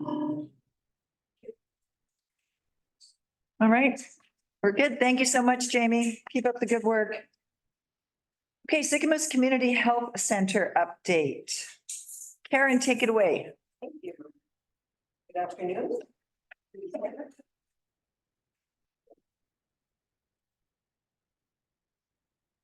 We're at the end of our second full year, so it's been 2.5, it's our second full year, and so in that time, there's been certainly a lot of learning and growing, and which I guess is a good motto for life in general, learning and growing. Our total patient panel sits at 2670, and we've used the numbers that are for patients seen in the last 2 years. We did that for up until now because there was some panel cleanup that needed to be done. And so most of that is completed. So if we include the patients that have not been seen in 2+ years, which is probably a lot of people, it brings our patient panel to 3,075. So moving forward, I'll be using that stat. I haven't in the past, but so this year I'm going to be using the stat of patients not seen in 2+. We're going to continue to keep the patient panel clean. And if people haven't been seen in 5 years, they will be followed up with, find out if they're still, planning to be an active patient. So the stats will change a little bit based on that. Total visits for 2023 was 13,352, which is a small increase from last year, which is 0.3%. Walk-ins, an increase of 2.9%, 1,214. Telehealth is down by 14%, which is understandable because of the COVID restrictions and what have you have come off, and so people are wanting to come in more, but certainly still lots of telehealth. There's a little bit of a decrease in the foot nurse by 9%, 166 to 151. And I didn't put on here, but I looked it up here the other day. There was Jen does the school clinic every second Wednesday at the high school, and it only started last May, so she has seen 25 patients in that time, which is, she's happy with that, and the patients then end up coming to the clinic. So, okay. Rural health initiatives. So at the BC Rural Health Network's annual AGM on December 13th, we had Jennifer Rice, the Parliamentary Secretary for Rural Health, speak. She was our keynote speaker. One of the things that she spoke about was last year's government launch of the BC's Health and Human Resources Strategy to optimize the health system by expanding training and further improve recruitment and retention.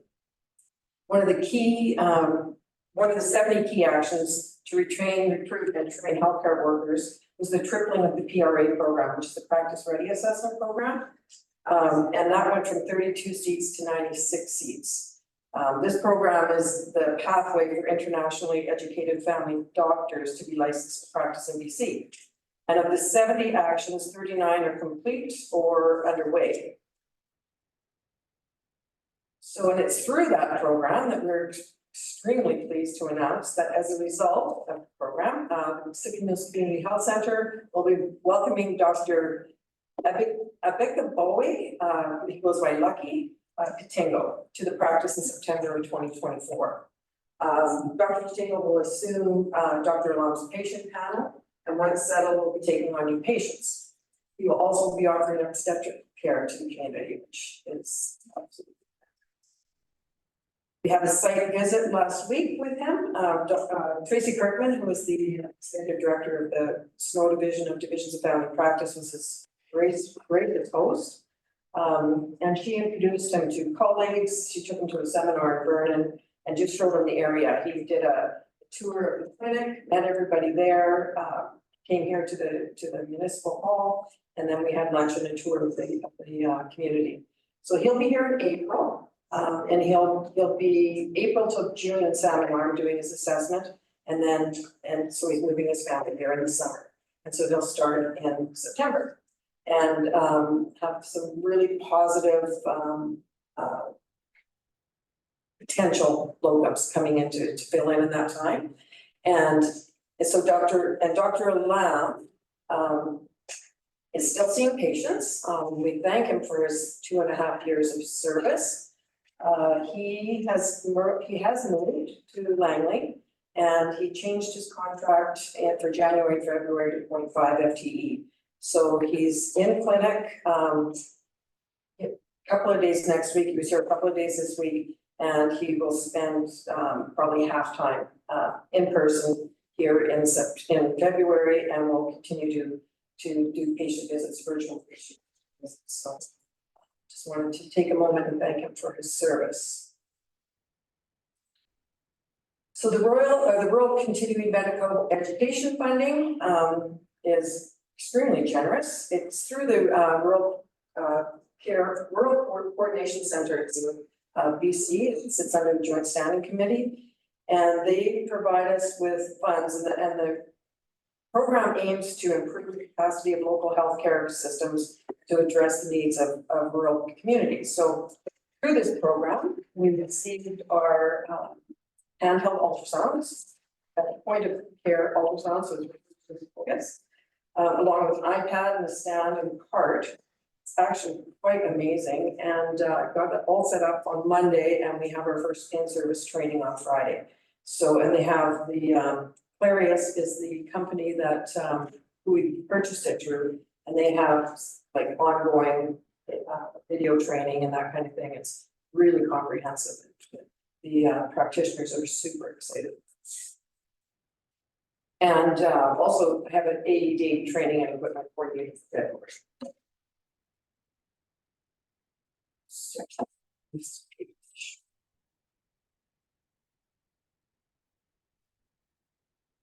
So the Canadian Association of Community Health Centers, which we are a member, introduced the value of purchasing program a while back, and that allows their members to take advantage of significantly reduced pricing on a wide range of supplies and services for small membership fee. A lot of you can see a lot of the things we wouldn't use, like benefits, that kind of thing, but for other community health centers that aren't run like ours, that comes in handy, so they can take advantage of group pricing and that kind of thing. So I did a 3-month cost audit for medical supplies alone, and the savings exceeded the $200 membership fee. So we really expect to see some significant savings. We'll be using mostly office supplies and medical supplies through the program, or purchasing through the program. But Brandon Toy is one of the suppliers, and they have a really comprehensive healthcare and interiors and furniture department. And they also will help with design consultation. That's all part of the membership. So it's great timing. So. Issue Healing Center. So this space is being designed for integrated health and social services as a wraparound healthcare approach. And that's where organizations work together to provide a holistic program of supports. Health and healing is a ripple effect. And when social determinants of health are part of the equation, every person has the opportunity to attain their highest level of health. And this is true for all demographics of the community and of the region. So we call this the Healing Center Project, and as individuals, when we contemplate our center, we think of our hearts. So beyond a clinic, a gathering space is really the fulsome vision for the center. And after Jamie's presentation, there's so many things that can be done aside from primary health, and they have allied health, and and so it's the other things. It's the community space is going to really bring a lot of things together. And so, in essence, we want it to be the heart of the community. And we realize it's a dream. The dream concept is quite lofty, and we need to continue to push and pull to bring this vision to fruition. And I think we're on our way. Any questions? Awesome. Thank you so much, Karen. Go ahead, Councillor Rich. How did the Saturday drop-in clinic, I know it was like December 23rd, or it was right by. It went well. We had 7 patients. And we do the next one on February 3rd. And so it probably will be fuller than December 23rd, right before Christmas. It was one of those things. But in general, the Saturday clinic in the area people are lined up at the beginning of the day. So it's super well used. And is it advertised online, or how do people find out to know to go there? Posters everywhere. It's on our website. There's I posted at the lodge and that type of thing. Oh. But it's out there. Yeah. It's great. Councillor Beach. Through the chair, Karen, I just want to say it's just amazing to see this all come together, and the handheld ultrasound was kind of just coming out of, it seems like just a few years ago, and kind of when we were really getting started with the health center concept and the community health center concept. And so it's very exciting to see that you guys are to bring in that. The Rural Coordination Center they do so much to ramp up and to support rural health, and it's quite remarkable. Yeah. No, you're doing a great job, and I really think that just from the organizations, when I attend other meetings and stuff, they're really sort of very pleased with everything that's coming together and sort of the direction that we're going. So it's a big job, but you're doing a great job. Thank you. Councillor Dave, did you want to say something? Yeah, just a quick comment. Good work in keeping healthcare in our community. And I just wanted to shout out to Tracy Kirkman for all her work. She's very dedicated to our community, and shout out to Tracy Kirkman for helping keep healthcare in our community. She's a key component of bringing this doctor into town, and so shout out to her. Thank you. And I have to reiterate what Pam just said about the ultrasound. It's great. We'll start building some of those things into our community. I do have a couple of questions. Is our clinic still taking new patients? I'm assuming yes. Not at the moment. Because there's a gap from March until September. And so Dr. Evanson and Jennifer, the nurse practitioner, are going to assume a lot of that observations in the interim. And so, you know, and they're, like, I'm hoping that, like, I've got a locum hopefully coming from Gravelstone 2 days a week. But that hasn't been confirmed. So not at the moment, but absolutely once Dr. Kingo lands and gets settled. Yeah, and then they will come and find patients once she knows that all of Dr. Lang's patients are settled, you know, and same with Jennifer. So they just, right now, it's just, it wouldn't be prudent. Yeah, but that is very good news for our community that we will be back to taking new patients when people are looking for us, right? Can you just expand on why Dr. Lam is leaving? Because I think there's a few rumors going around in the community. Can you share anything with us? Absolutely. He never had the intention to stay after his return of service. And because he and his family want to be in a larger center. They want to be closer to cultural things, and they want to have more services at their fingertips. So that's why. Great, thank you, and good luck to him and all the best, and thank him from council. And the other thing is I understand that the inquiries for becoming a tenant in the new center are going up, and you've got a lot of interest in filling those spaces. So it doesn't sound like you're going to have a lot of issues filling the new healthcare center. No, it's not going to be a problem. That's excellent. Good. That's good news for us. It's a matter of, you know, that whole, like as a collective group, that's wraparound cost. What's that going to look like? What's going to be the most, what's going to serve the community on a different level. Yeah, absolutely. Councillor Evans. Thanks, Karen, it's a great report. Can you explain to everybody what the foot nurse does?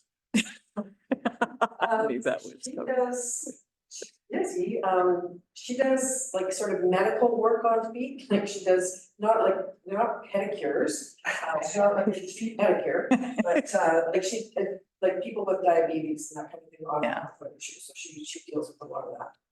Gotcha. And is there a user fee for that? Thanks. Okay, anything else?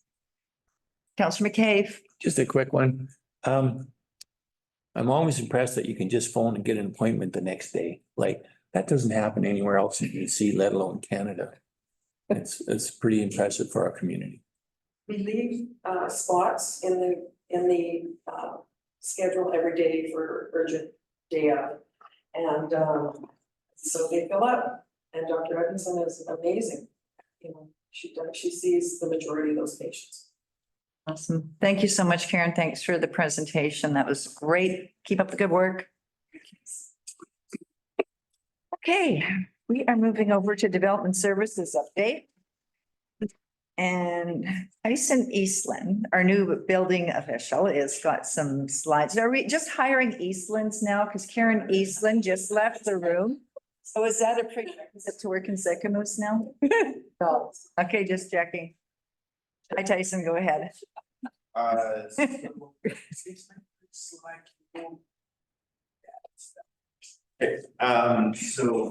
Sycamoose has had an increase year over year since 2009 construction value, equating to permit fees and development cost charges. The slides are delineated residential, commercial, and miscellaneous permits processed over the last 3 years. And as you can see, there's been value fluctuations in each category. In 2023, there was a 51% drop in residential values, but our total was bolstered by the commencement of multiple commercial projects that eclipsed the latter years by 300%. So you can see we had quite a drop in residential values, but the Dairy Queen, the Kids Center, or the Kids Kingdom, and definitely see a few off the top of my head, but that was able to get our total up to over 15 million. The bottom category, we see other residential type projects follow the residential curve with a drop in 30 value points. So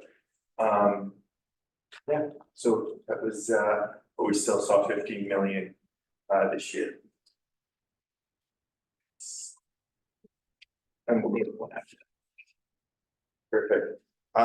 So in 2024, department is committing use of the Marshall and Swift value system. It is the industry standard in North America for valuing construction costs, which are permit fees are based on. The system will be used for new residential and commercial buildings and for larger renovations. Achieving accurate estimate of cost application stage will ensure that we are charging appropriate amount based on the size and complexity of builds.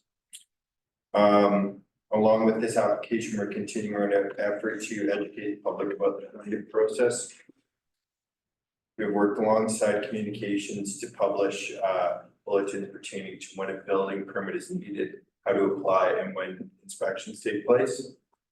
By educating and taking a customer-based approach, our goal is to be a resource that the public wants to engage with when they're undertaking a building project. The adoption of the new BC Building Code in March of this year is one of those resource and education-based opportunities for the building department to communicate with stakeholders. Multiple amendments to radon mitigation, seismic components, accessibility, and wood frame construction will make our buildings safer and more accessible to every level of the public. It is at this juncture between building legislation, the construction industry, and the public it serves that the building department will function in 2024 to ensure the safety and compliance of our structures. Any questions? Questions, anyone? Nicole, go ahead. Through the chair. I just wanted to go back to the Marshall and Swift, if that what it was. Because it sounds like we've been seriously underestimating our construction costs. So that means a less dollar value coming in. And so that system is supposed to be a more accurate way to estimate what's being constructed and what we take in. So I think that's a good thing. And then I had a question for you, Tyson. Where are you at in your the building official program?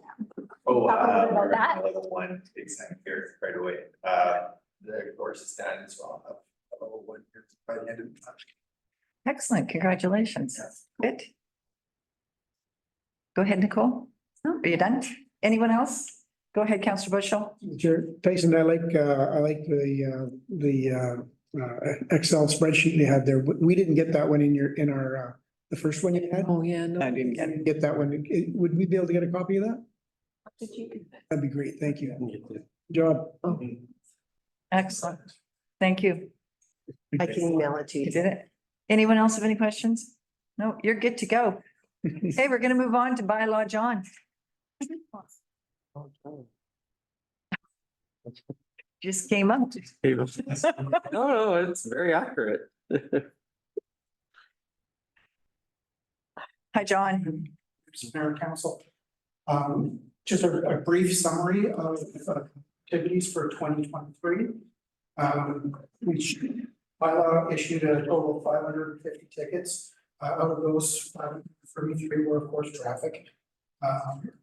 So broke it down onto the spreadsheet.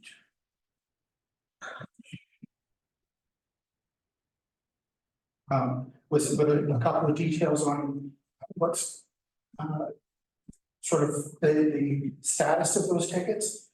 248 have been paid. 55 were converted to warnings. 45 were voided for cause that's error in the either the signage or the actual details that were put on the ticket, which leaves 170 outstanding for collections. I didn't note there are 15 that are uncollectible. The reason these tickets are uncollectible is they're issued for provinces or the United States where we do not have information sharing agreements to receive the registered owner information. And in 2023, I did 4 impounds of vehicles. And these were vehicles that were left in their positions for an excessive period of time, causing disruption to other visitors. We did have, unfortunately, 1 ticket issued for a burning violation this year. That was lighting a fire during the complete fire ban. He was very apologetic. He knew the fire ban was on, did it anyways, but he paid as soon as he received his ticket, so hopefully he never does it again. I didn't issue any wharf tickets this year, utilizing a new method of enforcement by impounding. The vessel that was impounded had been there in excess of a week before I impounded it. They did try to disagree with me impounding it, but in the end, they understood why it was done and they paid towing fees and the impound charges. Issuing 6 animal control tickets, 1 of which was paid, 5 were voided. The ones that were voided were in order to achieve compliance with people containing their animals to their property. 4 good neighbor violations were ticketed, 2 have been paid, 2 were voided, and that was because once the tickets were issued, the residents quickly brought their properties into compliance. 6 business licenses tickets were issued. There again, 2 were paid, 4 were voided, and for the same reason, once the tickets were issued and they realized that we were serious in our enforcement of the bylaw, they promptly brought their businesses into compliance. So through that, the total collected so far for 2023 has been $17,545. Going into the official complaint files, and I say official because these are the files where I actually created an official file, issued letters. We do have more calls for service, but a lot of them are dealt with through my knock and talk system, which is going out and visiting people, letting them know about the bylaw, what their complaint is about, and they're very receptive to rectifying the situations. We had 228 files open last year. Currently have 145 of those closed. The majority that are outstanding are business license and good neighbor files.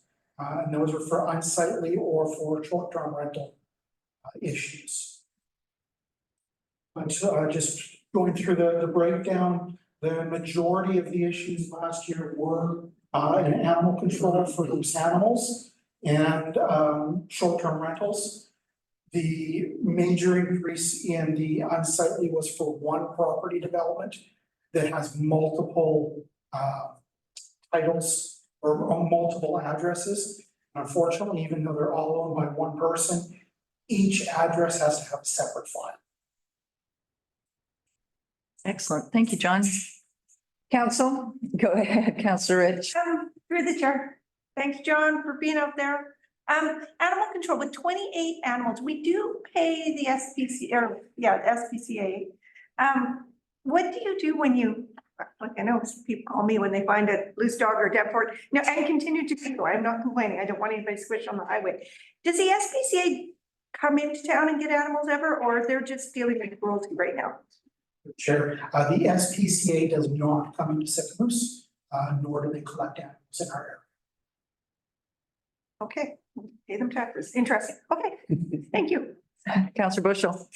Through the chair. Yeah, John, thanks for keep doing what you're doing. It's good to have you out there.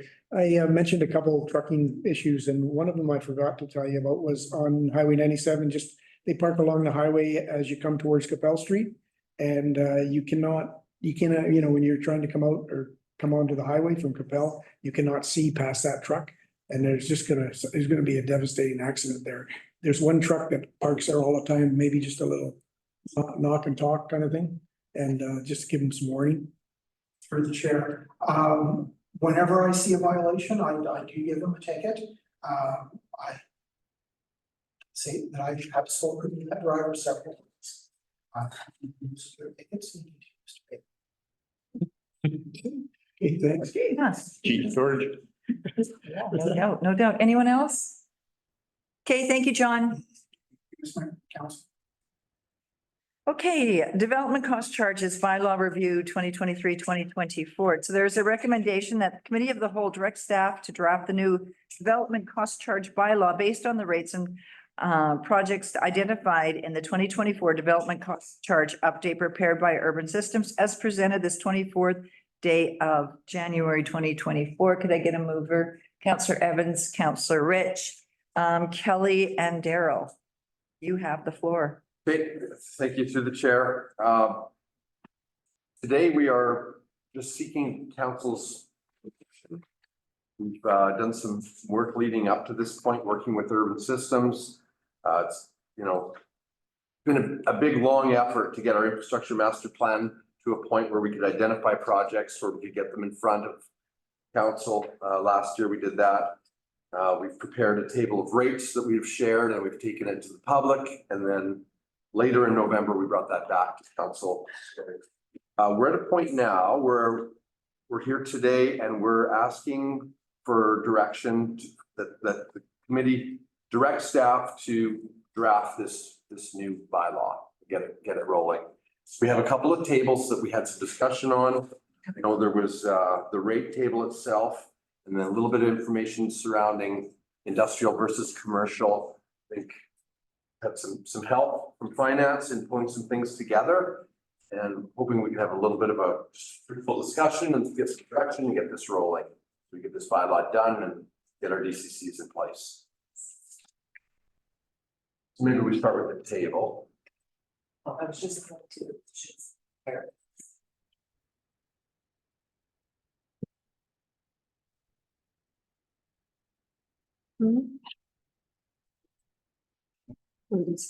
Yeah, so some comparative is just looking at our commercial industrial rates, because urban systems hadn't shown you guys those. So right now, commercial rates existing, we're at the lowest end of everyone. Proposed rates will be kind of somewhere lower and middle with $63.16 per square foot. Industrial, we're about the same, we're kind of lower end, we're moving up a couple notches in comparison to the other municipalities around. And then the big question was, commercial paying significantly more than industrial. So I took a look around. Everyone charges less in DCCs for industrial compared to commercial. With the whole thinking is it's on a per square foot. So you have a big, massive industrial building, doesn't put as much pressure on your water and your sewer as, say, a smaller, restaurant where there's a lot of foot traffic, a lot of, washing and using toilets and stuff like that. So every municipality is a bit different on how they attack them. We're about in the middle for our existing or proposed. Yeah, so just some comparatives there I pulled together yesterday. So, yeah.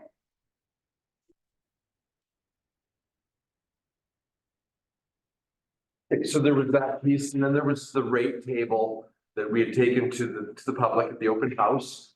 And everybody kind of walked through those big boards that we had up.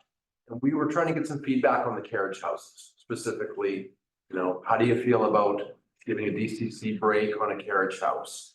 So I came back, I think it was November 8th, I gave some feedback before Christmas, just said that the open house, we weren't overrun with people, but the people that did come in, and we kind of pressed the question, there was a will of most people to give the DCC break to the carriage houses, just to, foster more housing and encourage that kind of thing. So it was feedback for your consideration.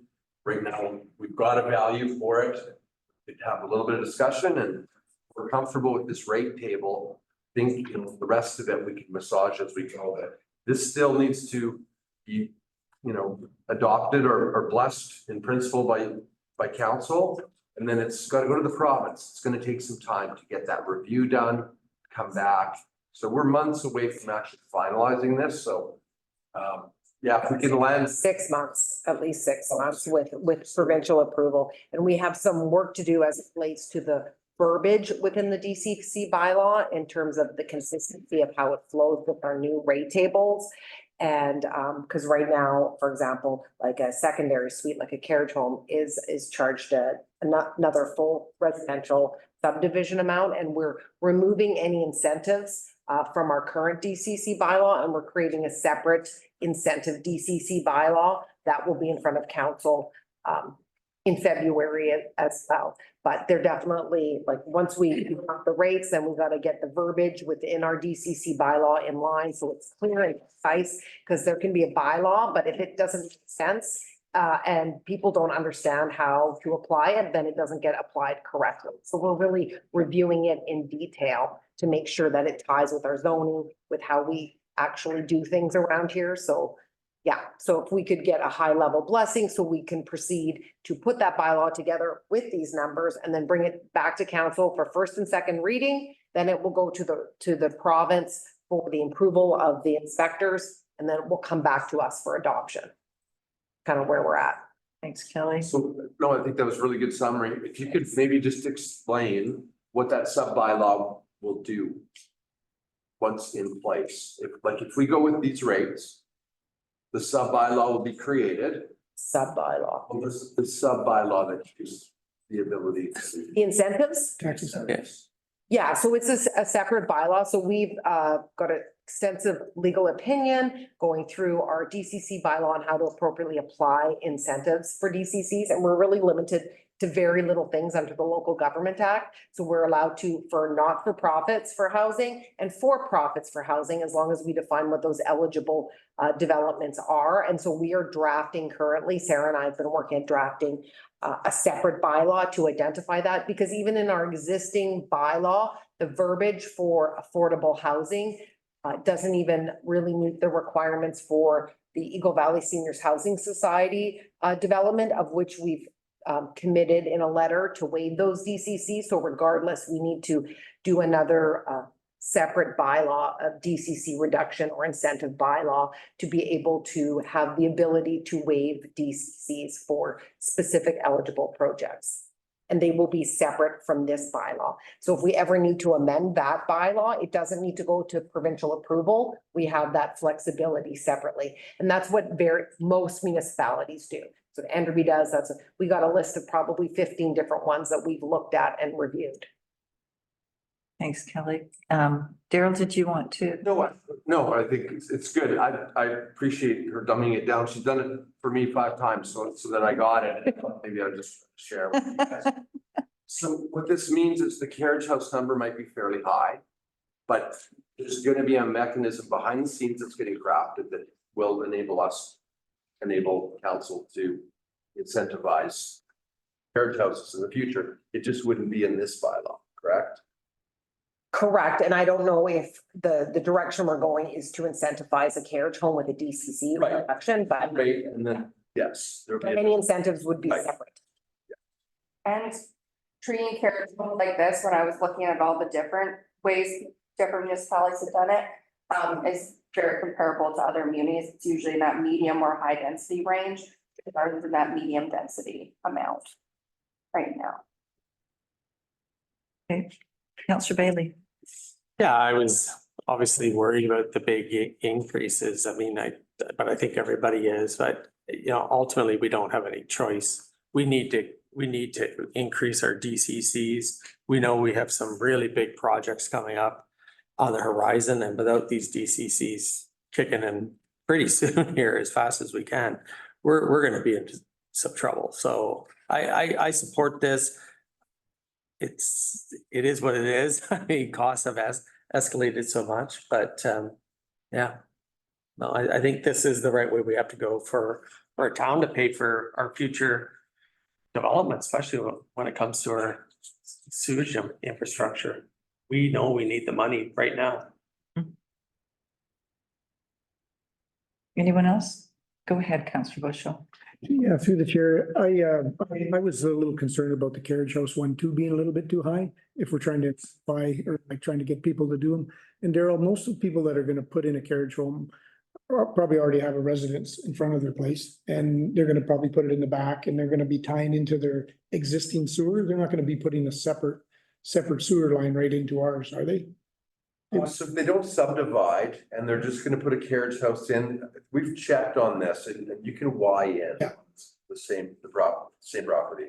Yeah. So I didn't, I just thought that was still a little bit too high, but I know that you're gonna have another bylaw that's gonna trump that, so that's kind of good. And I did have a little concern about the the industrial and, more so the industrial than the commercial, the rate change there. When we're trying to, you know, trying to create industry of some sort, it's pretty high. So that's my concern. But that's, Have we, Kelly, I have a quick question for you. Have we incentivized coach homes before, like, this is new to Sycamoose? So historically, if somebody were to do a duplex or sort of like a secondary suite, right now, our DCC bylaw reads that they have to pay the same as a subdivision lot on the issuance of a building permit. So right now, if somebody were to do a carriage house, it would be the same as a subdivision lot. So in our current DCC, but not our current, our proposed one, it's 12,000. Let's just round 12,000. So right now, if you were to do a carriage home, it would be 12,000 if we did it the same way. But what we're saying is no, let's use the same formula as a medium density type development, similar to what we're doing for recreational vehicles and any other kind of medium density, and we're applying that rate to it versus a subdivision rate.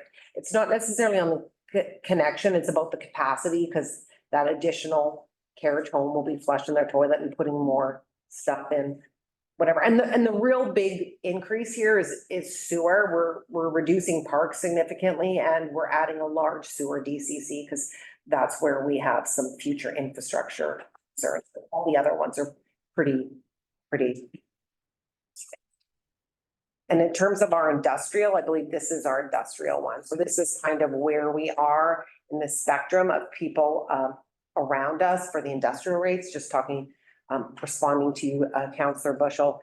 So we're proposing around 28. So it's higher than Salmon Arms, but Salmon Arms is currently under review, and I can be pretty confident Salmon Arms will end up somewhere up here. Yeah. If we can play with this formula as much as we want, but at some point we gotta Make a decision. Yeah. No, I hear you. Anyone else? Well, I was just gonna suggest that maybe if you could bring up table 6, it shows existing and proposed. Table 6. What page is that on? Page 18. No, it's In this.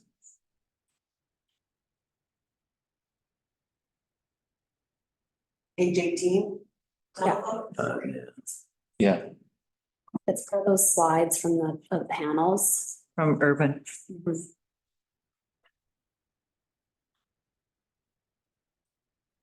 Well, maybe you're in a different document. Current versus proposed here. Yeah, or previous.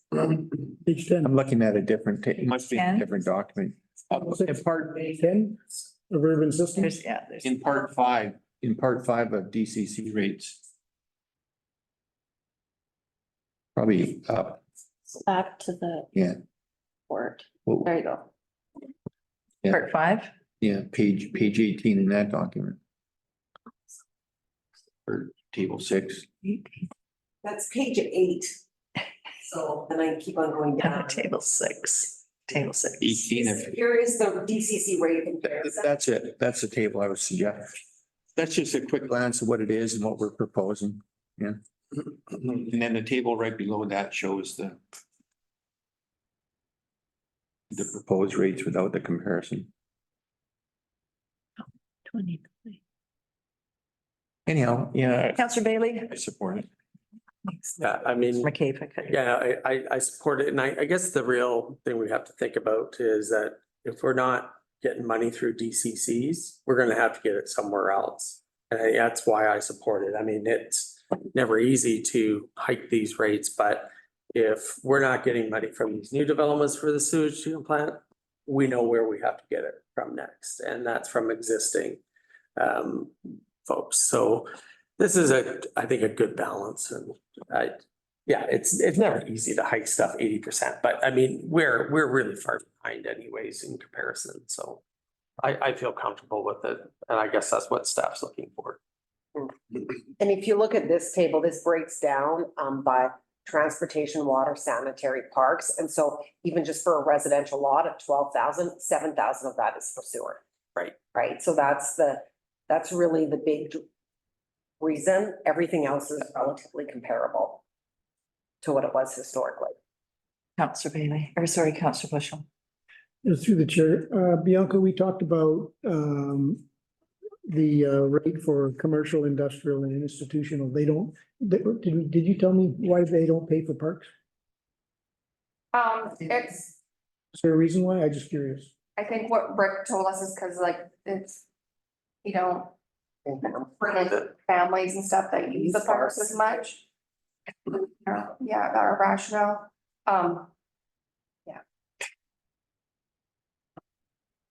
We've historically not charged it for we've parks. historically not. Some communities do, some communities don't. Usually they don't, at least for industrial. Sometimes they tack it on to commercial, but a lot of them do tack to none to industrial at least, yeah. Go ahead, Counselor. So Kelly and others, we kind of talked about our tax incentive bylaw. So we got carriage house and affordable housing. And maybe we talked about, removing commercial on the highway. It's gonna happen anyway. For a tax incentive, but what about it in industrial?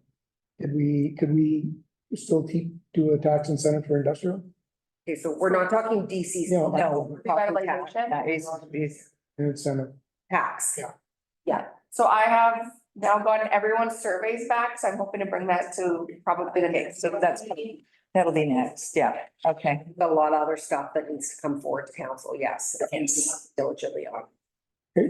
Yes. Perfect. And Counselor Bailey. Just one thing on the industrial side. I think we have to be careful on what we're talking about industrial. There's some industrial that creates jobs and economic growth.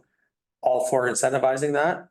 The other industrial is just storage and things like that, not for incentivizing that. So, when we're talking about DCCs, I guess you'll get into this bylaw, but there is very different. Not all industrial actually leads to the economic growth I think we're all looking for. Yeah, I think Bianca's got a report put together, getting all that stuff put together based on feedback. So that'll be coming to the next council meeting. And the DCC would also just hit residential, not business. Yeah. Industrial, none of that kind of stuff. Yeah. And one more thing, just to point out that we've passed this bylaw, doesn't mean that all these rates are gonna be enforceable. People have up to like the building permit, 12 months to go back, and we have to honor some of our old rates. So that's why timing is essential. The sooner we get this in, the sooner we can start. I mean, more importantly, it's the sewer piece. We need to start collecting some sewer DCCs. Yeah. Okay. Anyone else? Okay, let's call the question. All in favor? It's carried. Thank you. Okay, administrative update. CAO's got some slides for the Shoe Shop Healing Center. Yeah, I just did a little bit of a PowerPoint because Daryl always does, so. Ellie, there's just some PowerPoints that were included in the package, but could we just get those later? Perfect, thank you. Yeah, definitely, because we have them here. It's just a matter of. No. Timing I understand. and Just whatever. for reference later on. Yeah, so I'm giving you an update on two projects, the Healing Center and our 425 Main Street Housing Project. So first of all, the Healing Center. So shell construction timeline, weather dependent, so this is tentative, but is March 11th. The week of March 11th, they're shooting to start it. And the shell and the site work should be completed by the end of August.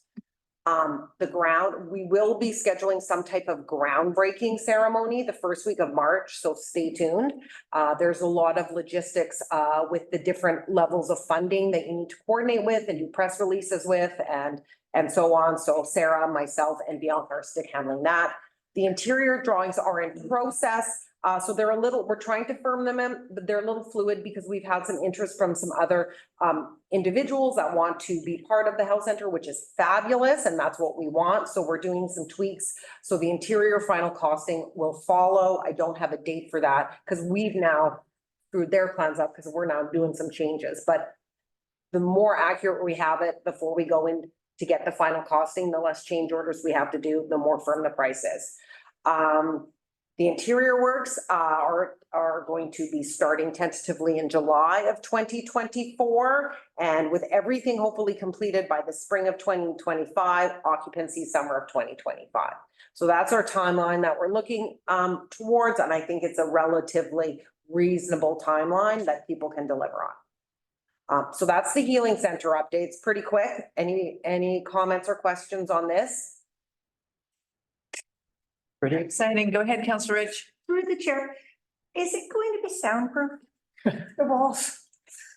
So we recognize that it is a health center, so all the doctor's office doors and everything will be made sure that they're solid. And our Yes, community space will be, so if there's a yoga class or something. it will be as soundproof as you can, because nothing is ever soundproof.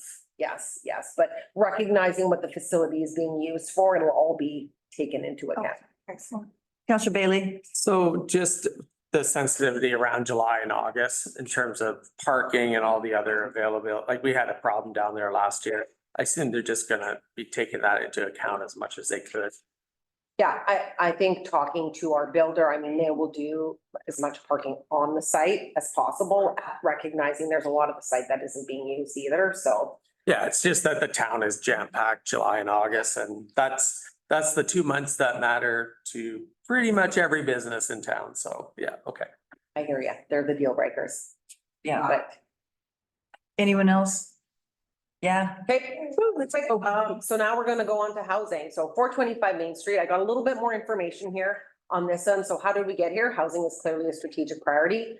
Our current housing market feels like this is what you can rent for $1,500 a month with no pets. A 1-bedroom studio, you know, what you want versus what you can really afford. So we have a housing crisis. Let's build some more houses. Background, so this background's important. So speaking with the lawyer, so I've been stick handling this quite a bit with Sarah to ensure appropriate, like I do have a draft, lovely legal document here, but it's taken a while to comprise because it's not just a simple purchase and sale agreement. There's other layers within it. So I'm just going to share this with you. So the background's important because it's kind of showing why this is market, like why we're doing what we're doing, right? Recognizing housing is central to achieving positive outcomes in the lives of the families and individuals that live within our community. We're committed to pursuing a cost-efficient mix of housing to help meet the needs of our residents. We completed a needs assessment in 2021 that said that we need a minimum of 260 new housing units to accommodate growth by 2026. Already in 2024, I see a finger over there. Can we speak as you're going through it? Would you like questions Like as us- we go, or do you want us to hold on till the end? Your choice. No, I insist, it's your choice. You ask away. Okay, Well, your last bullet, that housing needs assessment was based on Canada Census 2016. So I think those numbers are greater than what you're showing because those stats are based on the needs assessment, and the needs assessment was done on Canada Stats 2016. And I thought we waited specifically on that housing needs assessment to incorporate the new stats. I think this is the old stuff, but Okay. it's accurate to the point that it's larger than that, not smaller. Our need is greater than what you're showing is what I. Okay, so I stand corrected. Thank you, Councillor McCabe, but either way, it's a minimum of 260. And since, I mean, we know all the development permits that have come through in the last couple of years, so we definitely, there's room there. So in order to partially address some of these needs, we went to the market and did an expression of interest to leverage our district-owned land for the development of a housing project. This was actually part of, I actually went through our housing strategy as well. So these aren't things we rando pando did. We were like, look, we need to leverage our district-owned land. We received 4 proposals. We evaluated them and we chose WCPG Construction. They have extensive experience in the development and management of rental, mixed use and multifamily residential projects. So where are we now? We have a preliminary agreement. So it's been drafted. Staff have reviewed it. WCPG has reviewed it.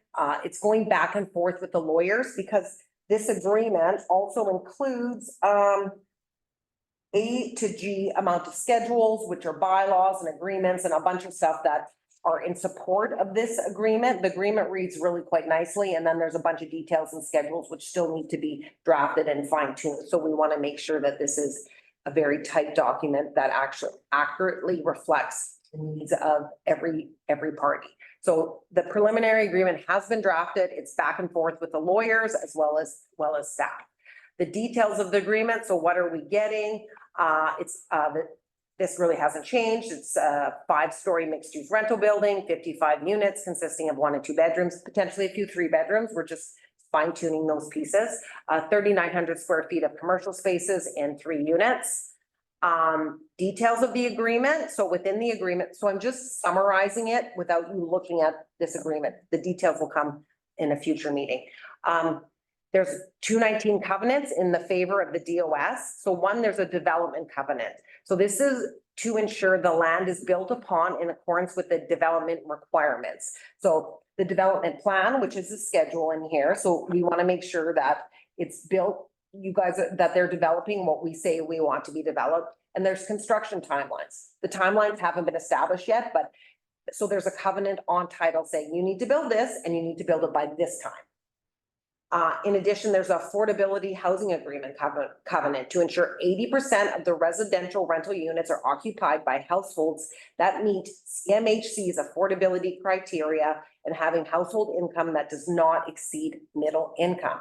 So this will be, it's a calculation from CMHC, and it meets an affordability criteria. So the one that was done, I don't have the exact numbers for what this one will be, but I will get them. So the one done in Campbell River for their median income for a 1-bedroom, it could, the incomes could not exceed 122,000. And for a 2-bedroom, 155,000 was the max income in order to rent that. By default, those rents can't go really high because it won't be it's not sustainable for the people that are allowed to rent in there. So it's an indirect way for it to be like it. They use the word affordable for middle income individuals. So there will be a covenant / agreement on title, as well as there will be a 25-year rental housing agreement covenant to ensure that all the residential units remain long-term rentals, not short-term, for a minimum of 25 years following occupancy. So we're working out the details of all these because these agreements are actually bylaws. They're bylaw agreements, so they're a little meatier. So they just not the development covenant, but the other 2 will be bylaw agreements. More details.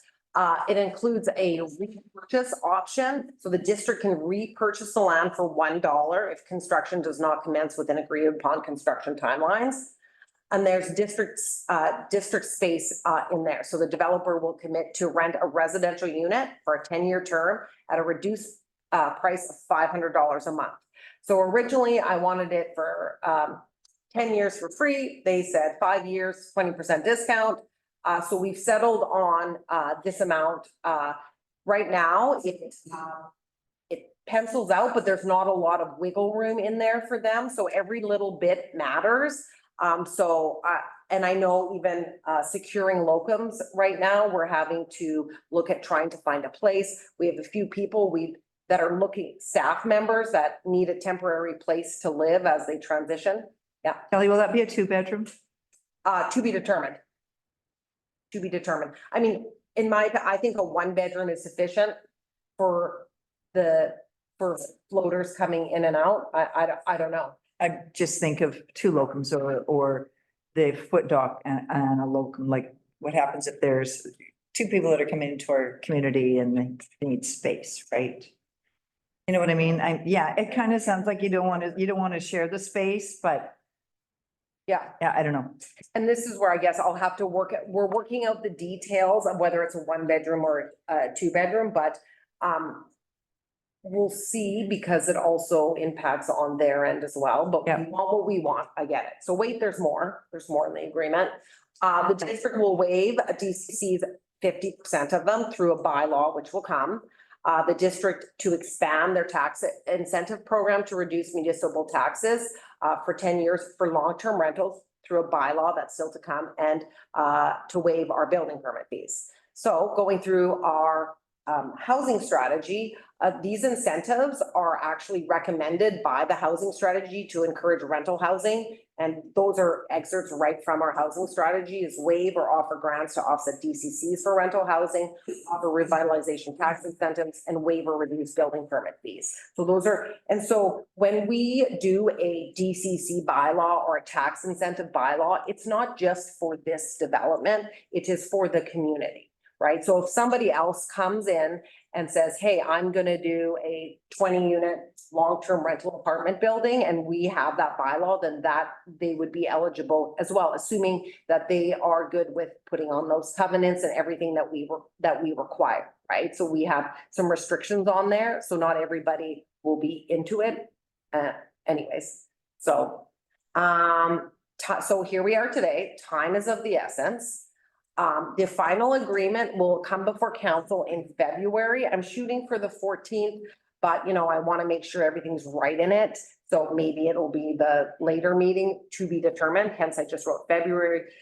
As well, 3 bylaws require approval: a DCC reduction bylaw, a tax incentive bylaw, a housing agreement bylaw. These all take time and multiple readings to council. The developer wants to move forward with development of site plans. So since we've last spoken, they wanted to wait to see where the agreement was going to go. So they want to start moving quickly with architects and engineers, which all cost money, but this helps support a construction start time of June other than later in the fall when you're dealing with winter costs. So really, I'm just sharing, giving you an update, and I just want to ensure that council is still supporting this to move forward. They are prepared to start spending hundreds of thousands of dollars in the next few months on design and engineering and all that kind of stuff, without a final agreement, but with the high level understanding of this is the direction that we're going. Councillor McCabe. I'm done. Good job, Kelly.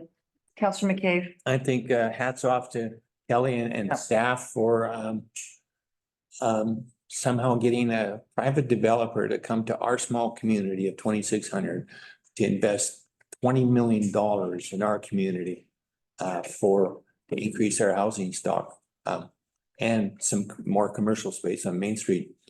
Job well done. I agree, Kelly. And for what did we pay? $650,000 for the property. I mean, it would a benefit to our community. Can you tell me if the Eagle Valley, will the Senior Society be starting theirs at the same time, or have a date on that?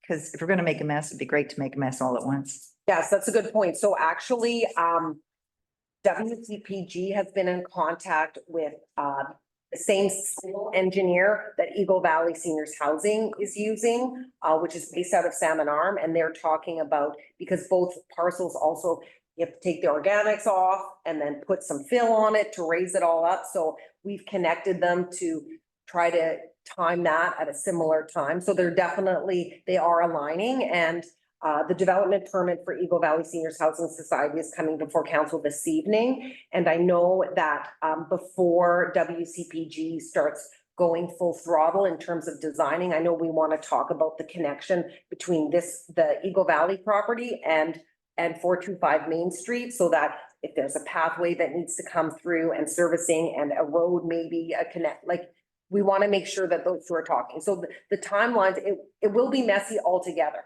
So Main Street will be messy in 2024 and 2025 with this project, as well as the Healing Center. They're both going to be full throttle this upcoming year. There's going to be a lot of moving parts. Yes. Thank you. Councillor Rich. Through the chair. Yeah, I think this is a great project. I think the big thing here, I've been talking to people, just going out and talking to people about it. People still think this is obtainable housing, which is a 30% mark. And when, kind of my pitch on it has been, we just need houses at this point, and we could wait for BC Housing, and we will continue to look for projects or look at co-ops, and this isn't the end of housing in Sycamores. Right now, we just need to get some units in town and some open spaces so people can come here. We need to find a way to get that out to the public, because people are very confused on what this is, and I agree with it, and I think it's going to fill the missing middle. I think we have to somehow get it out there that this is what it is and this is why we're doing it. And I'm not sure how that works, but it's people are it's gonna be built and they're gonna think they're getting $750 units. So we have to communicate. We really need to. Sarah, yeah, go ahead. I think there's been a lot shared, but Sarah, go ahead. To the chair, so following the last presentation, when Western Canadian Properties Group attended committee of the whole, I believe, we did share the recording of the discussion from that meeting. We did update our housing webpage. Kelly's on there now. And we did send out information in the last community e-newsletter, and we'll just continue to do that as more information is coming forward. Like Kelly said, you know, noting what the middle income and defining that and making sure that that's communicated. There was a update flyer that went out on the Shuswap Healing Center and housing projects, and I believe that was in the summer. So we're looking at doing another one like that goes to people's mailboxes. So we're aware that it's going to be ongoing communication about these important things. So thank you, Sarah. I think you've been doing a good job, a really good job. Go ahead, Councillor Rich. Should be chair, and it's not, I think Sarah's doing a great job too. I don't know if everybody reads this and it's word of mouth. So I don't know if that's maybe every 2 months, coffee with the mayor or something like that, where people can just, that people are chatting around town, because that's what I found. It's the chatting around town. I'm at the arena and someone says, oh, hey, what about that housing? Or I'm putting gas in my car, and they're like, you know, rumors about that. And when you actually talk to people, they go, oh, okay, you know what, that's just open spaces for people to move in. So, and I know we're all really busy and we don't need to commit to more things, but I think we maybe need to look at these while we bring these giant projects in that really stir the pot and people worry, right? Change is hard, even if it's for good. Yeah, go ahead, Kelly. Yeah, and I totally agree with you, and it's hard to reach the masses, right? You can do your best, but I think once WCPG has an opportunity to fine tune some design layouts and we can tweak it, it would be good to have like a public input session, like an information session. So let's get some renderings that are final. I know open house.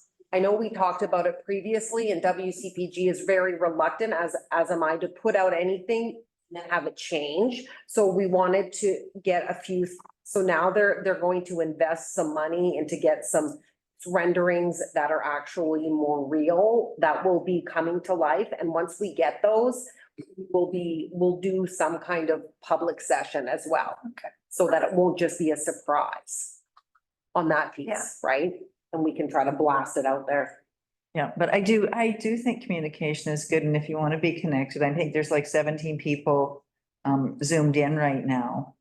And there's always something in the paper. There's always, you know, the district site that's been updated. So I don't know how to get to the folks that don't know, like, or don't know. I don't know how to get to them.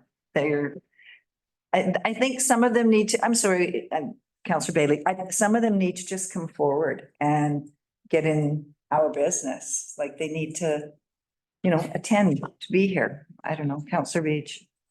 The chair, yeah, that's what I was thinking, that there's, and I'm not sure how it would look. And maybe it's something like a focus on the housing designs and the healing project as we go forward, and maybe there's an opportunity to have somebody in here, not staff. I know staff are busy, but just have one of the counselors or a couple of us host, and people come in and be able to go around and look at the designs and see what's planned, and just a different way of approaching it rather than through media, you know. Yeah. Some people respond to that and have an evening session, an open house. So, yeah, I agree with Kelly that once we're farther along and the designs are more ready and we're closer to starting everything, I think that would be awesome. And people, I think, would come out if we give them a window of time, because it is by word of mouth that it gets around, things are happening, right? So. Councillor Bailey. I'm trying not to speak on this, but you know, I obviously don't support this project, and I think people do know. There's just, and myself, I know the details of it. I just don't support that deal. I don't.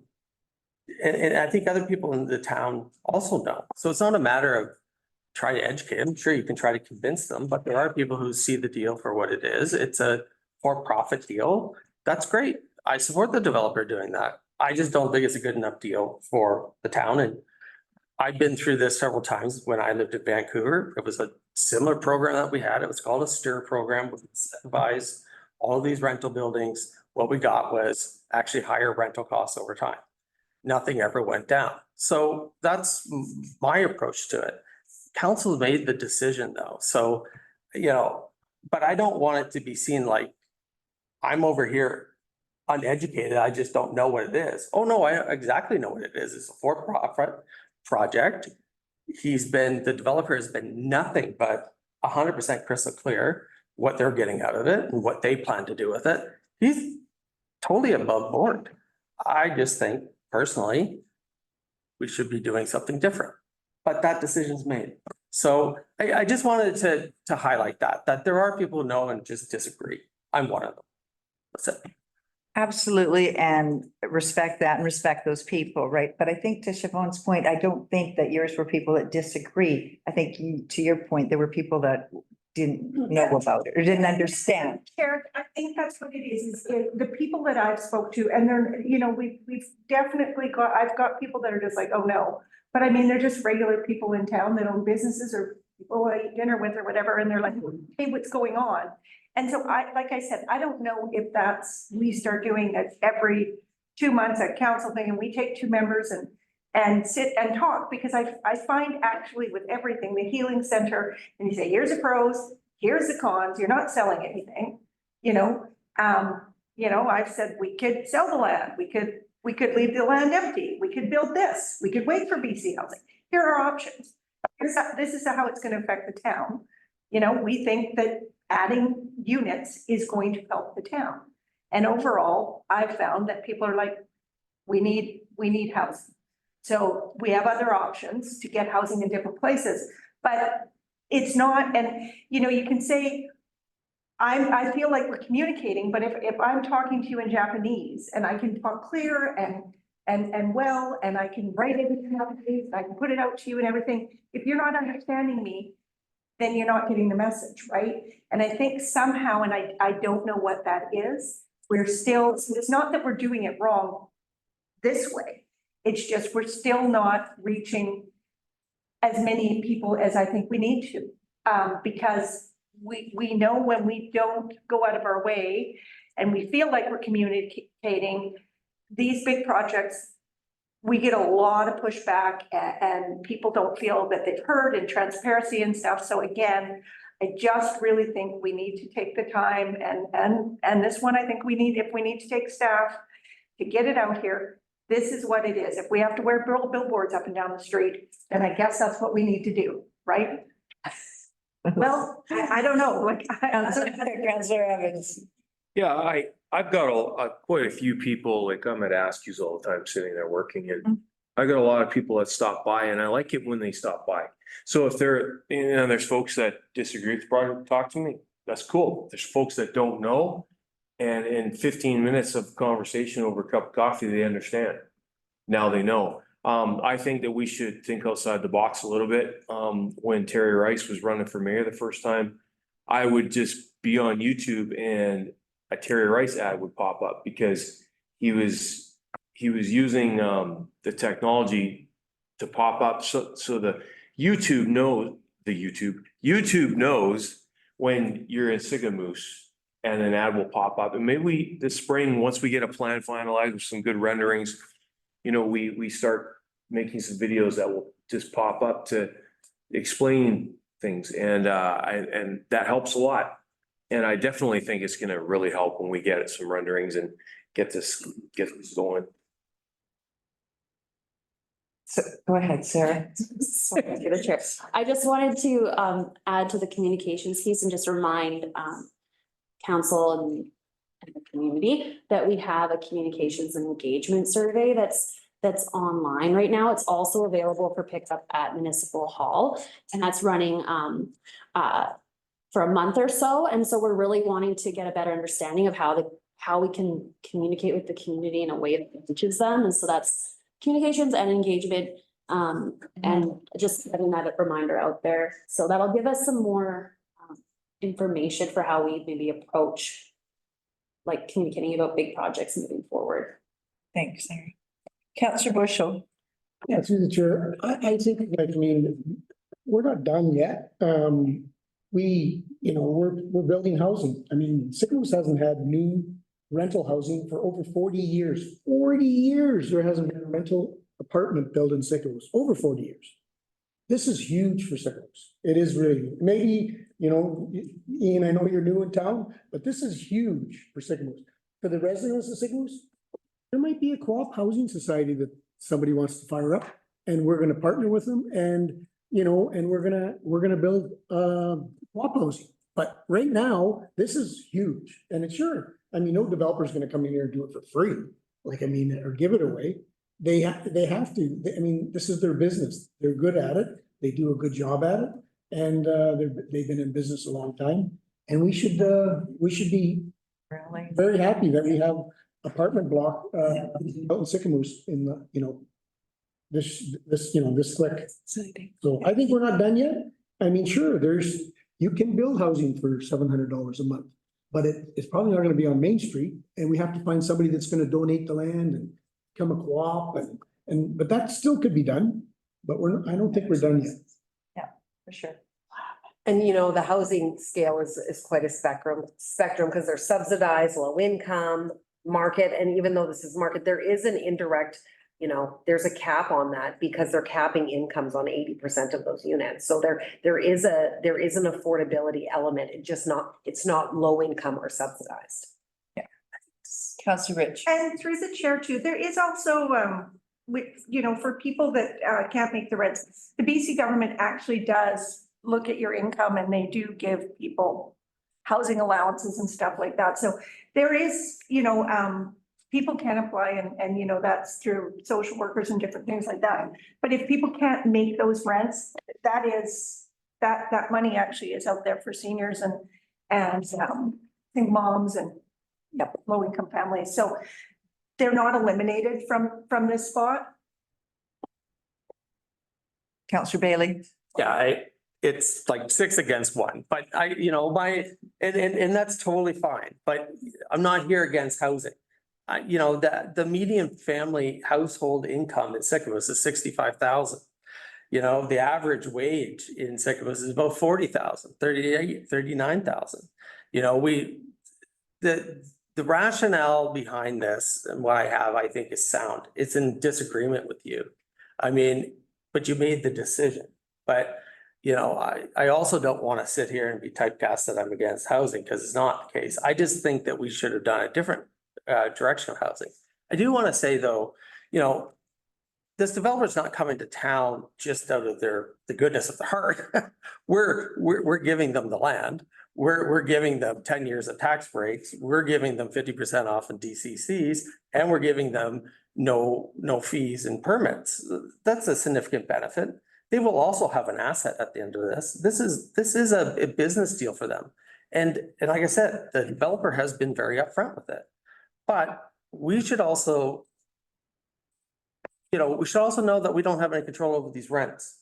And that was something he said point blank to us, that these are market rents. Yes, he can't rent it to somebody who is making $200,000 a year, 1 bedroom, but you're gonna need to make something around 70 to afford the 1 bedroom, if you're doing 1/3 of your income.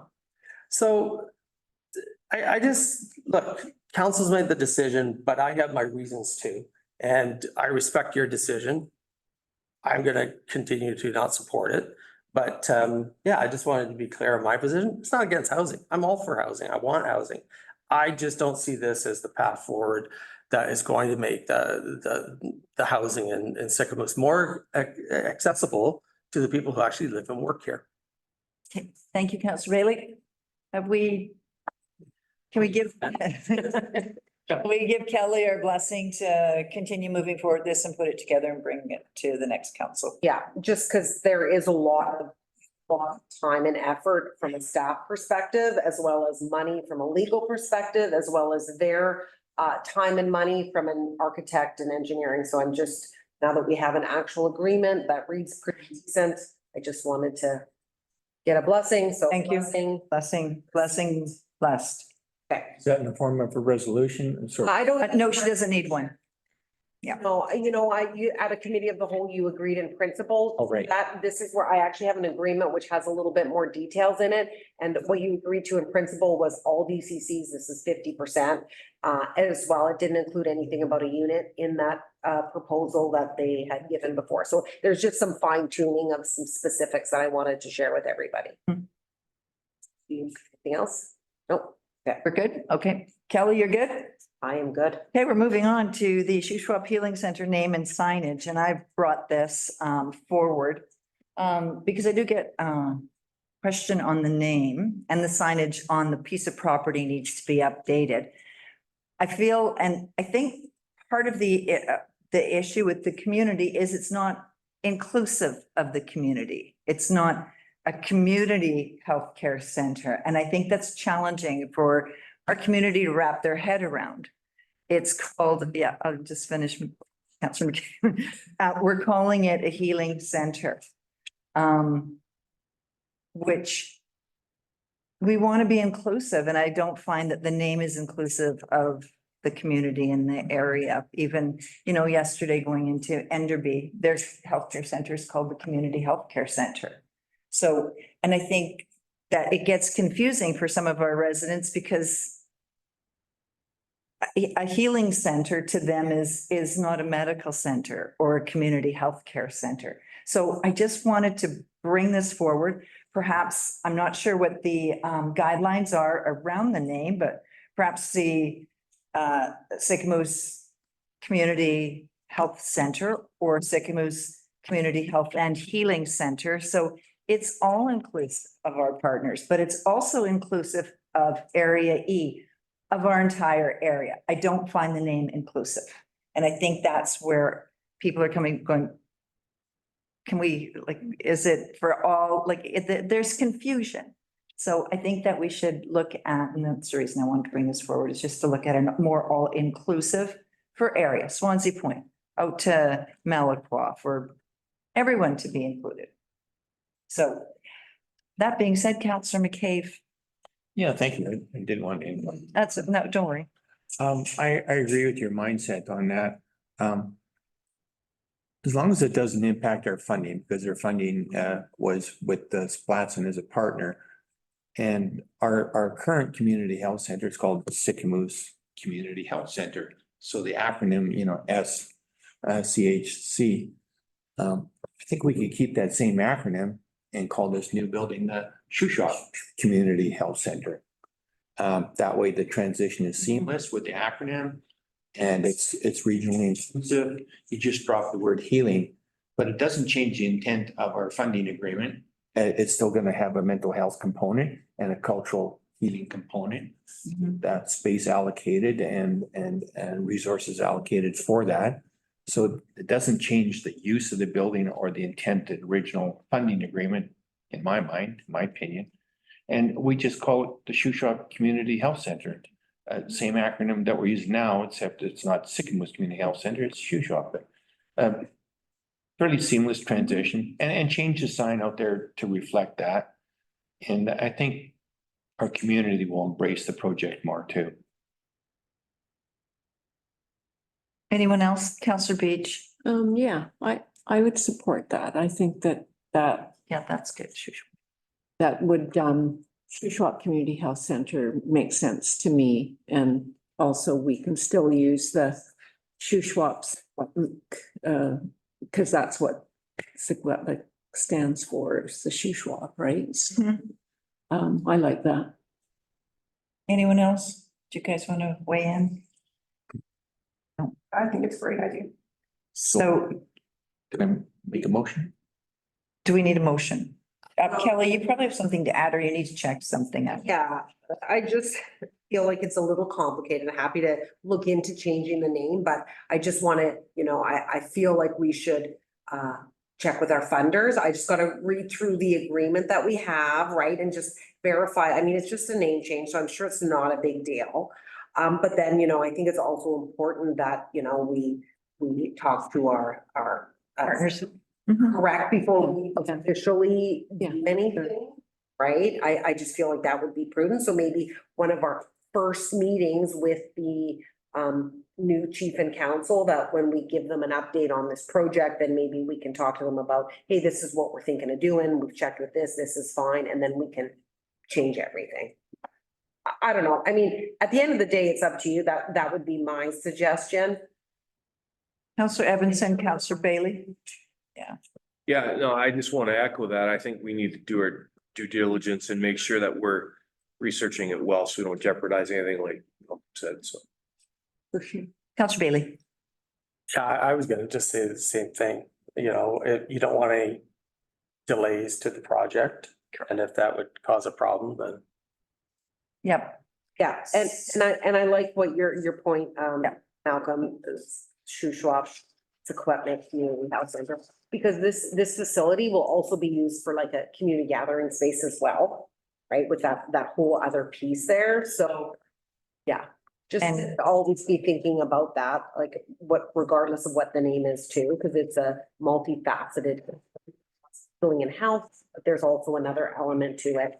Sure, there's community space. Yeah. Community space. It could be a warming center if the power goes out. It could be a cooling center and like thinking about it. So it's all inclusive. I think that Shuswap Community Healthcare Center is. So we need a resolution for you to check into that, or do you just want to take that and run? I've made a note. Okay. I've made a note. Yes, it's fine. I'll start. I'm actually gonna be calling the funders tomorrow's on my list to see if I can find any secret pockets of wastewater treatment plant funding. Oh, excellent. Okay, then let's move on. Invasive mussels and water infrastructure council, Councilor Beach. Through the chair. Yeah, I just,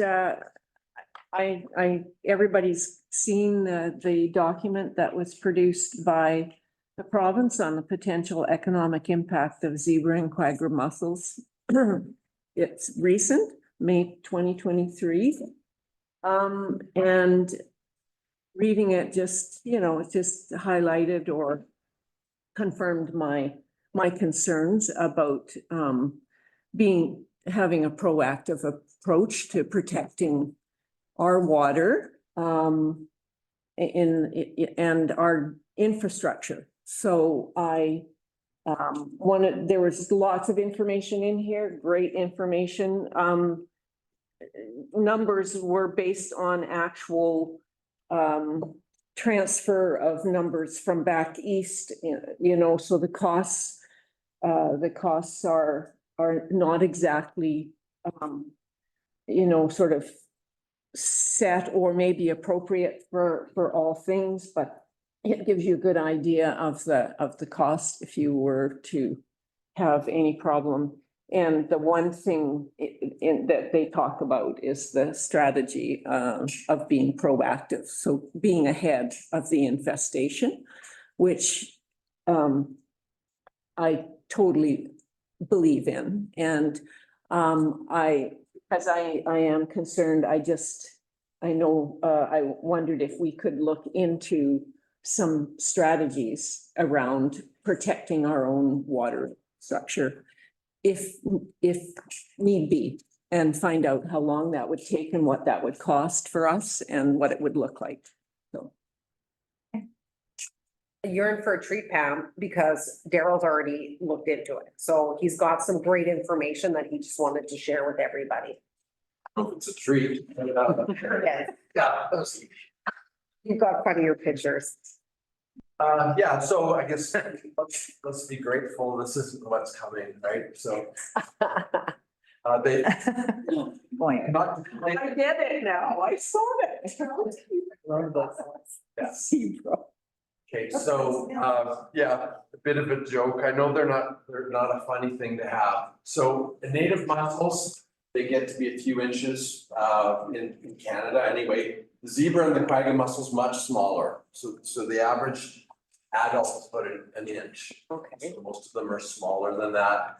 They live in fresh water, they come from the Caspian Sea, that it's been over time. And they reproduce quickly. So I spoke to a lot of people digging into this. I started with the guy that sells us the filters for the water treatment plant. And then he had some operators, so you have to talk to them. So we ended up having a conference call. I talked to a bunch of people that have water treatment plant responsibilities around the Great Lakes down east.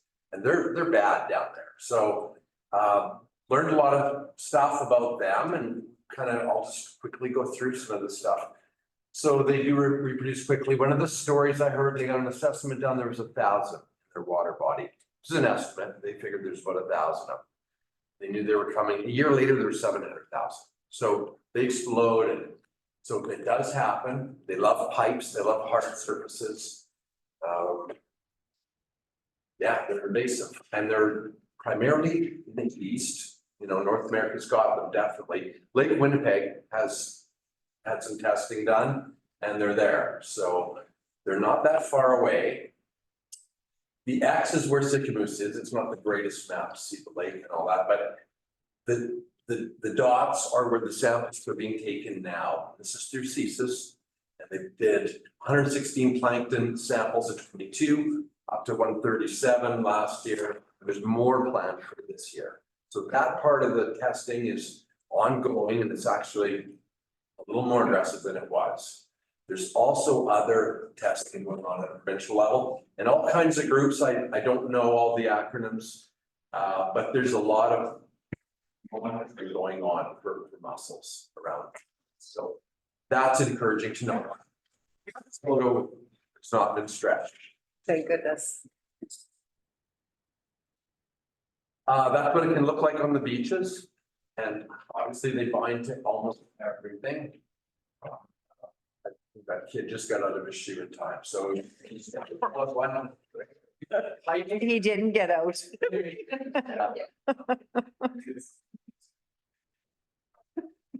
So through the pipes, you got the moving water. They don't have to move, so they really love pipes, right? So they're getting all their nutrients just sitting there. Forget what I put at the top. Probably wasn't important. This is what some of the, oh, there we go. So some of the strategies that they're doing in the water treatment plants around the Great Lakes and other places, because the GE guide sells filters to everybody. A lot of places annually shock their system with chlorine. So they'll superchlorinate like we do with the brand new water line. They just boost up the concentration. They hit the raw water tanks and the piping. They do it once a year, it usually works. Some of the places had to do it more frequently than that. Another really good tool that they're finding is an alloy down at your intake stream. So copper is kind of one of the metals of choice. It repels the populations of mussels right at the intake, keeps your stream clear, which is really important. Because that's really what the problem's going to be. They're going to clog everything up, right? So once you know they're here and they're bad, or wherever you live and they're bad, and they start to amass on the screens, piping, you see this quite often. They'll run chlorine gas from the water treatment plant or a building nearby, and as the pumps pump the water into the plant, they will also diffuse liquid or gas chlorine right at the intake so you're not shooting chlorine into the lake. You're actually shooting it out as it's being pumped in. It just cleans the screen with the chlorine, and that makes them fall away. So I'm learning all this stuff and I'm making notes. And then I read something that says 69% of the water treatment plants have a problem. Like when the mussels invade. So I'm thinking, what about the other 31%? Like, what do they do? How come it's not all of them? So I dug in a little bit deeper, and I don't know how this thing's just. Yeah, so I'm gonna need the button a lot here. So are they a concern? Yes. Can they spread quickly? Yes. Do they show up on beaches and have sharp pokey edges that hurt your feet? Yes. Can they negatively impact the water treatment plant operations? Yes. What issue can they cause? Like I said, shell fragments of slime, they bind the membrane, they blind the membranes, the screens, they build up on the tanks or the piping. So should we be worried, is what that says, should we be worried about our plant? No, we shouldn't be worried about our plant, and I'll explain why. Oh, it's biting me. Okay, so when you come in through our intake at the lake, which is 90 feet down, right? So we're deep, deep. We bring the raw water in. So see the RW, that's the raw water, and it goes first into the raw water tanks, and then it goes into the bowl filters. That blue thing is a bowl filter. We have 3 of them. They're on the end of every train, which is a row of membranes, right? We have 3 trains. So 3 bowl filters. They have screens that are 0.2 millimeters, so 200 microns, really small. Anything with the shell, anything that's growing, like it's gonna take them out, okay? So what about the eggs and the plankton? Because they're funny, they're just a little under that. They're just a little under that. So plankton in theory and the eggs can get through in theory, right? Unless you're a big egg, then you're gonna get caught.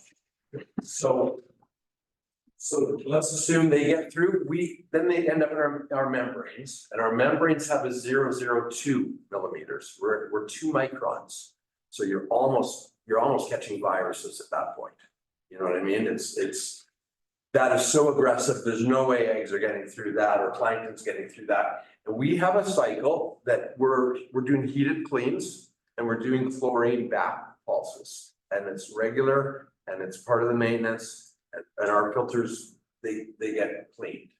Okay, so this is the most important thing I learned, and I learned it right at the end of all my research. Mussels are dormant at temperatures that are below 11 degrees. So once you get colder than 11, they don't reproduce, they don't grow, they're dormant. They're dormant. They're like Dormant. dormant. Oh, dormant. There's. Employees from other towns.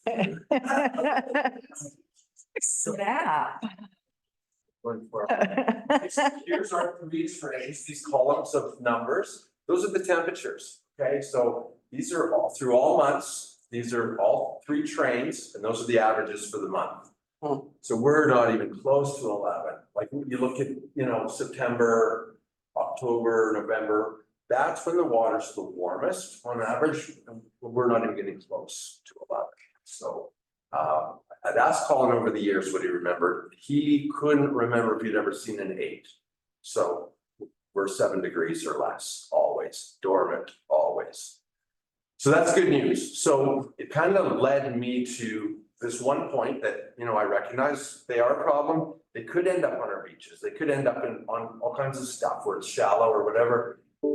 My recommendation would be that we lobby if there's some interest to do something, perhaps lobbying for more monitoring and prevention. And just stay ahead of it. I'm not concerned about the water treatment plant at this point, so I felt better about it. Go ahead, Councillor Beach. To the chair, Daryl, I was just looking, I know that the zebra mussel likes it warmer.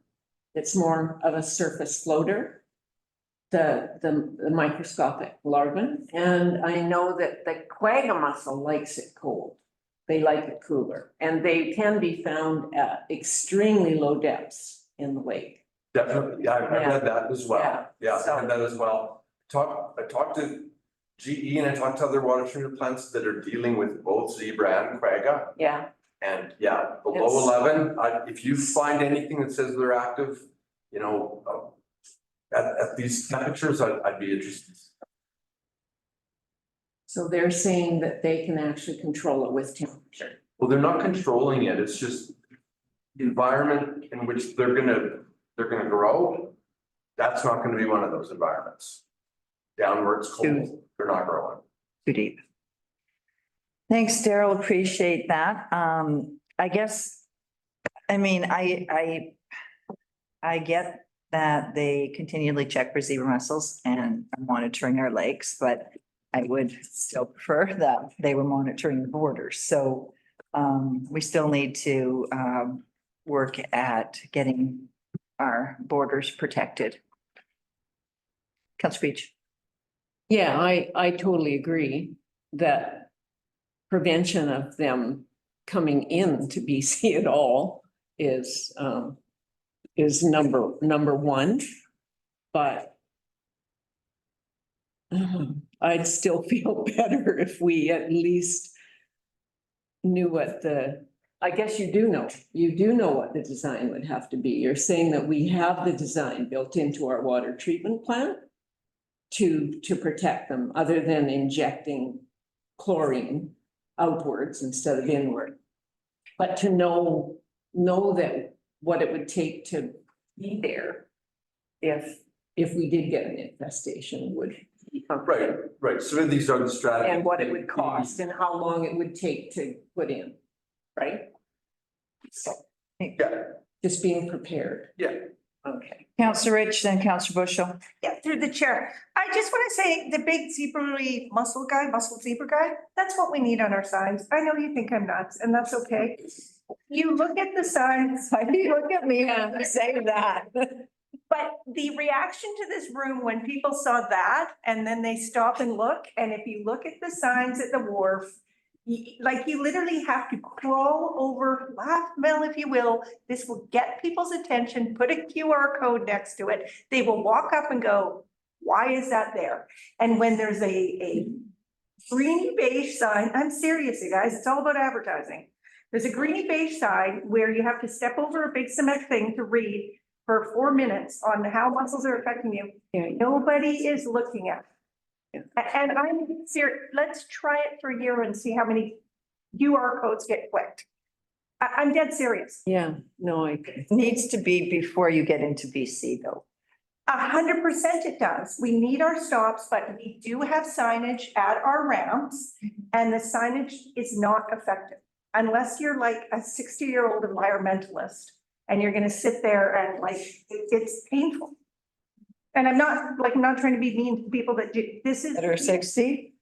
Yeah. Have no life. But people like shock value. When that came up, we're all like, cute, what's going on here?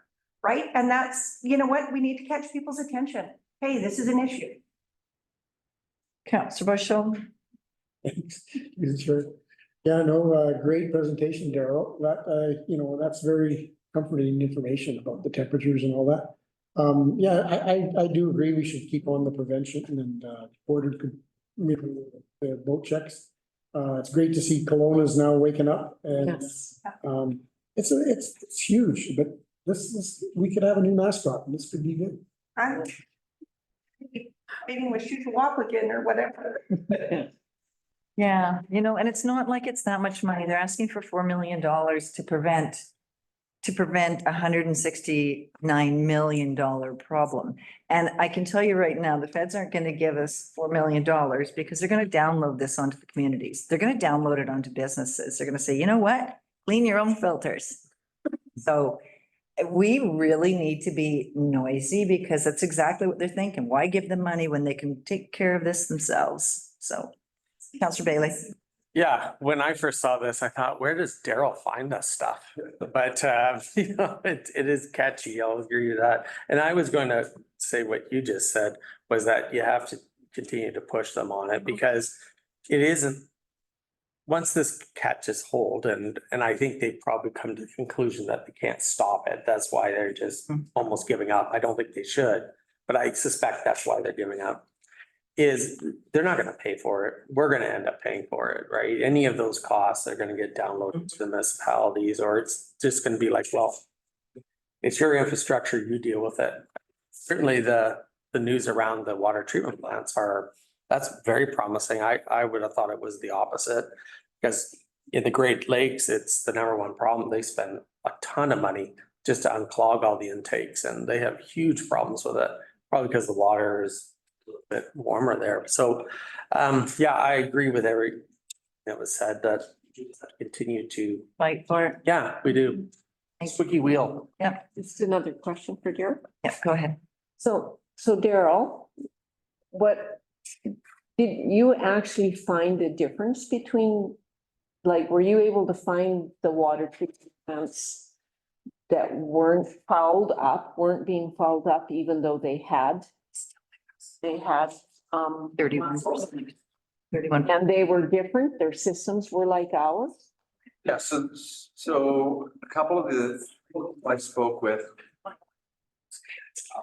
They didn't see it coming, so they did some. They did some mitigation after the fact, I guess. Okay. Right, so, yeah, they were blindsided and they had pipes to superchlorinate and they had copper to put on and they had, chlorine to run. Then they were only doing their chlorine certain times a year because temperature, right? So there's only a small amount of dosing they had to do. But they jumped to do it. So no, they didn't, they weren't fighting them off for years and years. It was just like, this was an occurrence and now they're managing. They jumped on it. Yeah. And it worked. Yeah. Okay. Yeah, the danger of not doing that for their case was that they were getting stuff into the membranes, into the trains, right? And they were growing, so they didn't have a heated clean and they didn't have things that we're doing. Okay. Thanks, Daryl. Okay, we're gonna move on so that we can have a short break before 5 o'clock, okay? Okay, so strategic priorities. And mayor and council reports. Let's start with Sir Bailey. Just some planning and development meetings recently, and that's about it, actually. I'm just, sorry, I'm trying to do my other job as well. So yeah, no, planning and development was enough. That other job gets in the way, right? Yeah, exactly. Council Beach. Oh, well, obviously, I've been spending a lot of time on invasive mussels and also did a implementing committee meeting with the Rural Health Network group.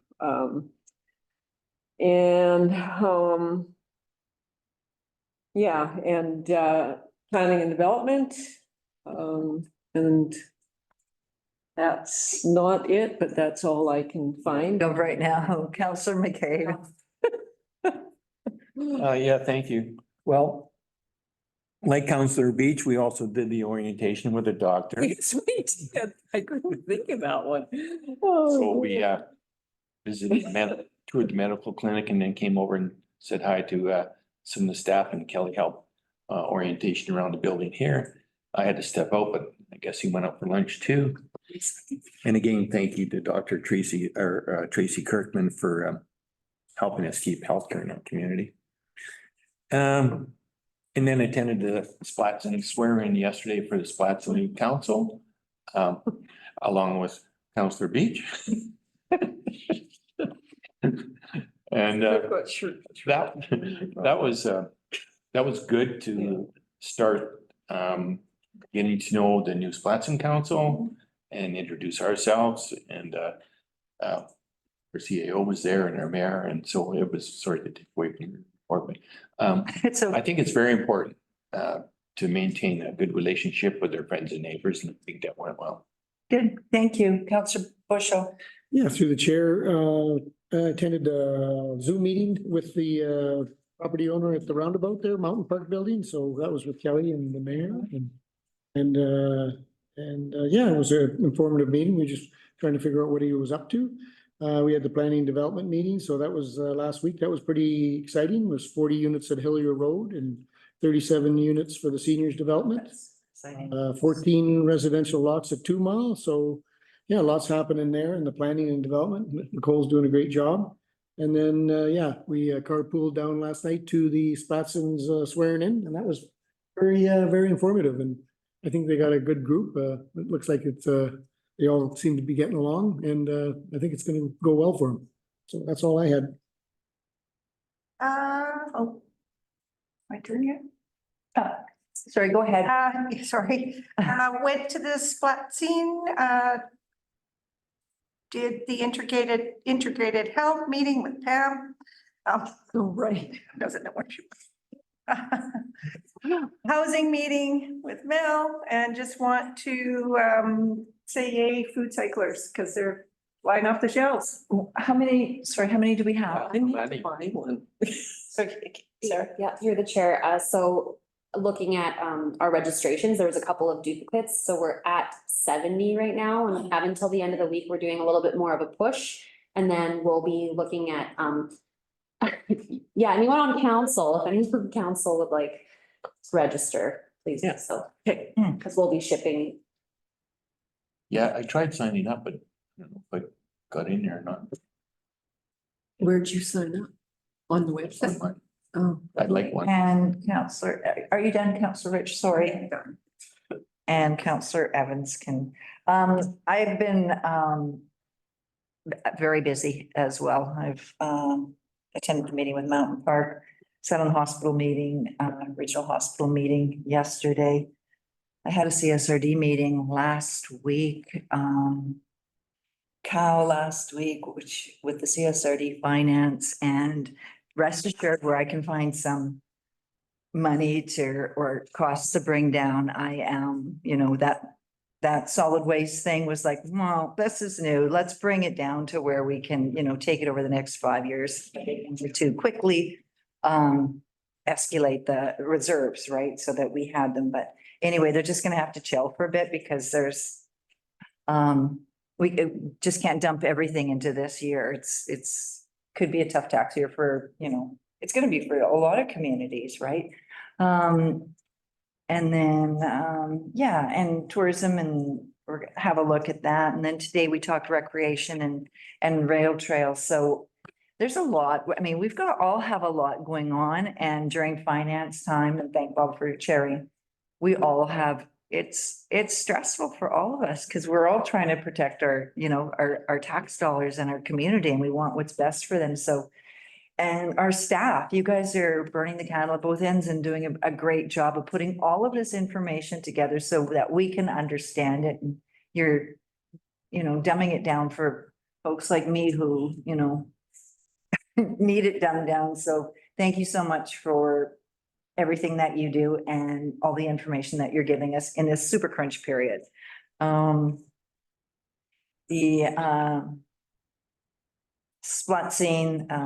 election, I'm meeting with CPKC next week. So regarding, they want to do some safety training in Sycamoose, like emergency spill training. So we're finding a space for them to do that and working closely with them as well. So yeah, so it's crazy busy right now, and but all good and all exciting busy. So that's good for our community. And that's it. So let's go to well, I don't think Sean has got questions. So let's go to the screen. Does anyone up there have questions? Online. Go ahead, Brian. Happy New Year. Brian? Happy New Year to you all. Thank you. I'm sitting here thinking about what Siobhan had to say.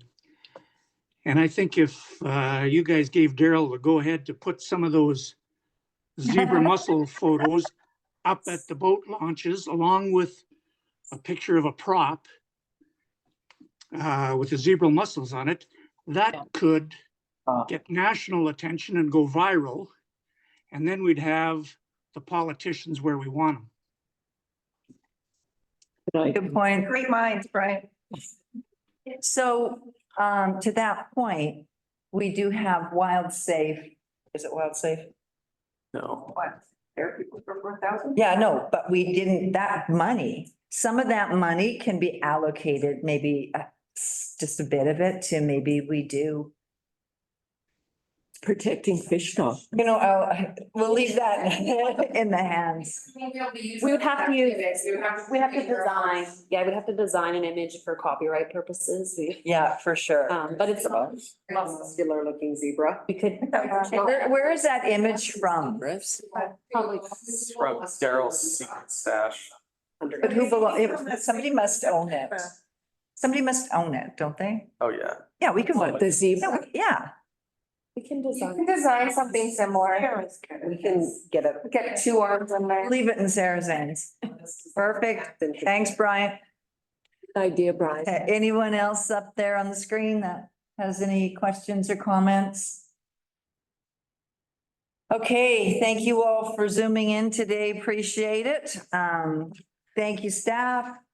Thanks, Bob, for the finance meeting.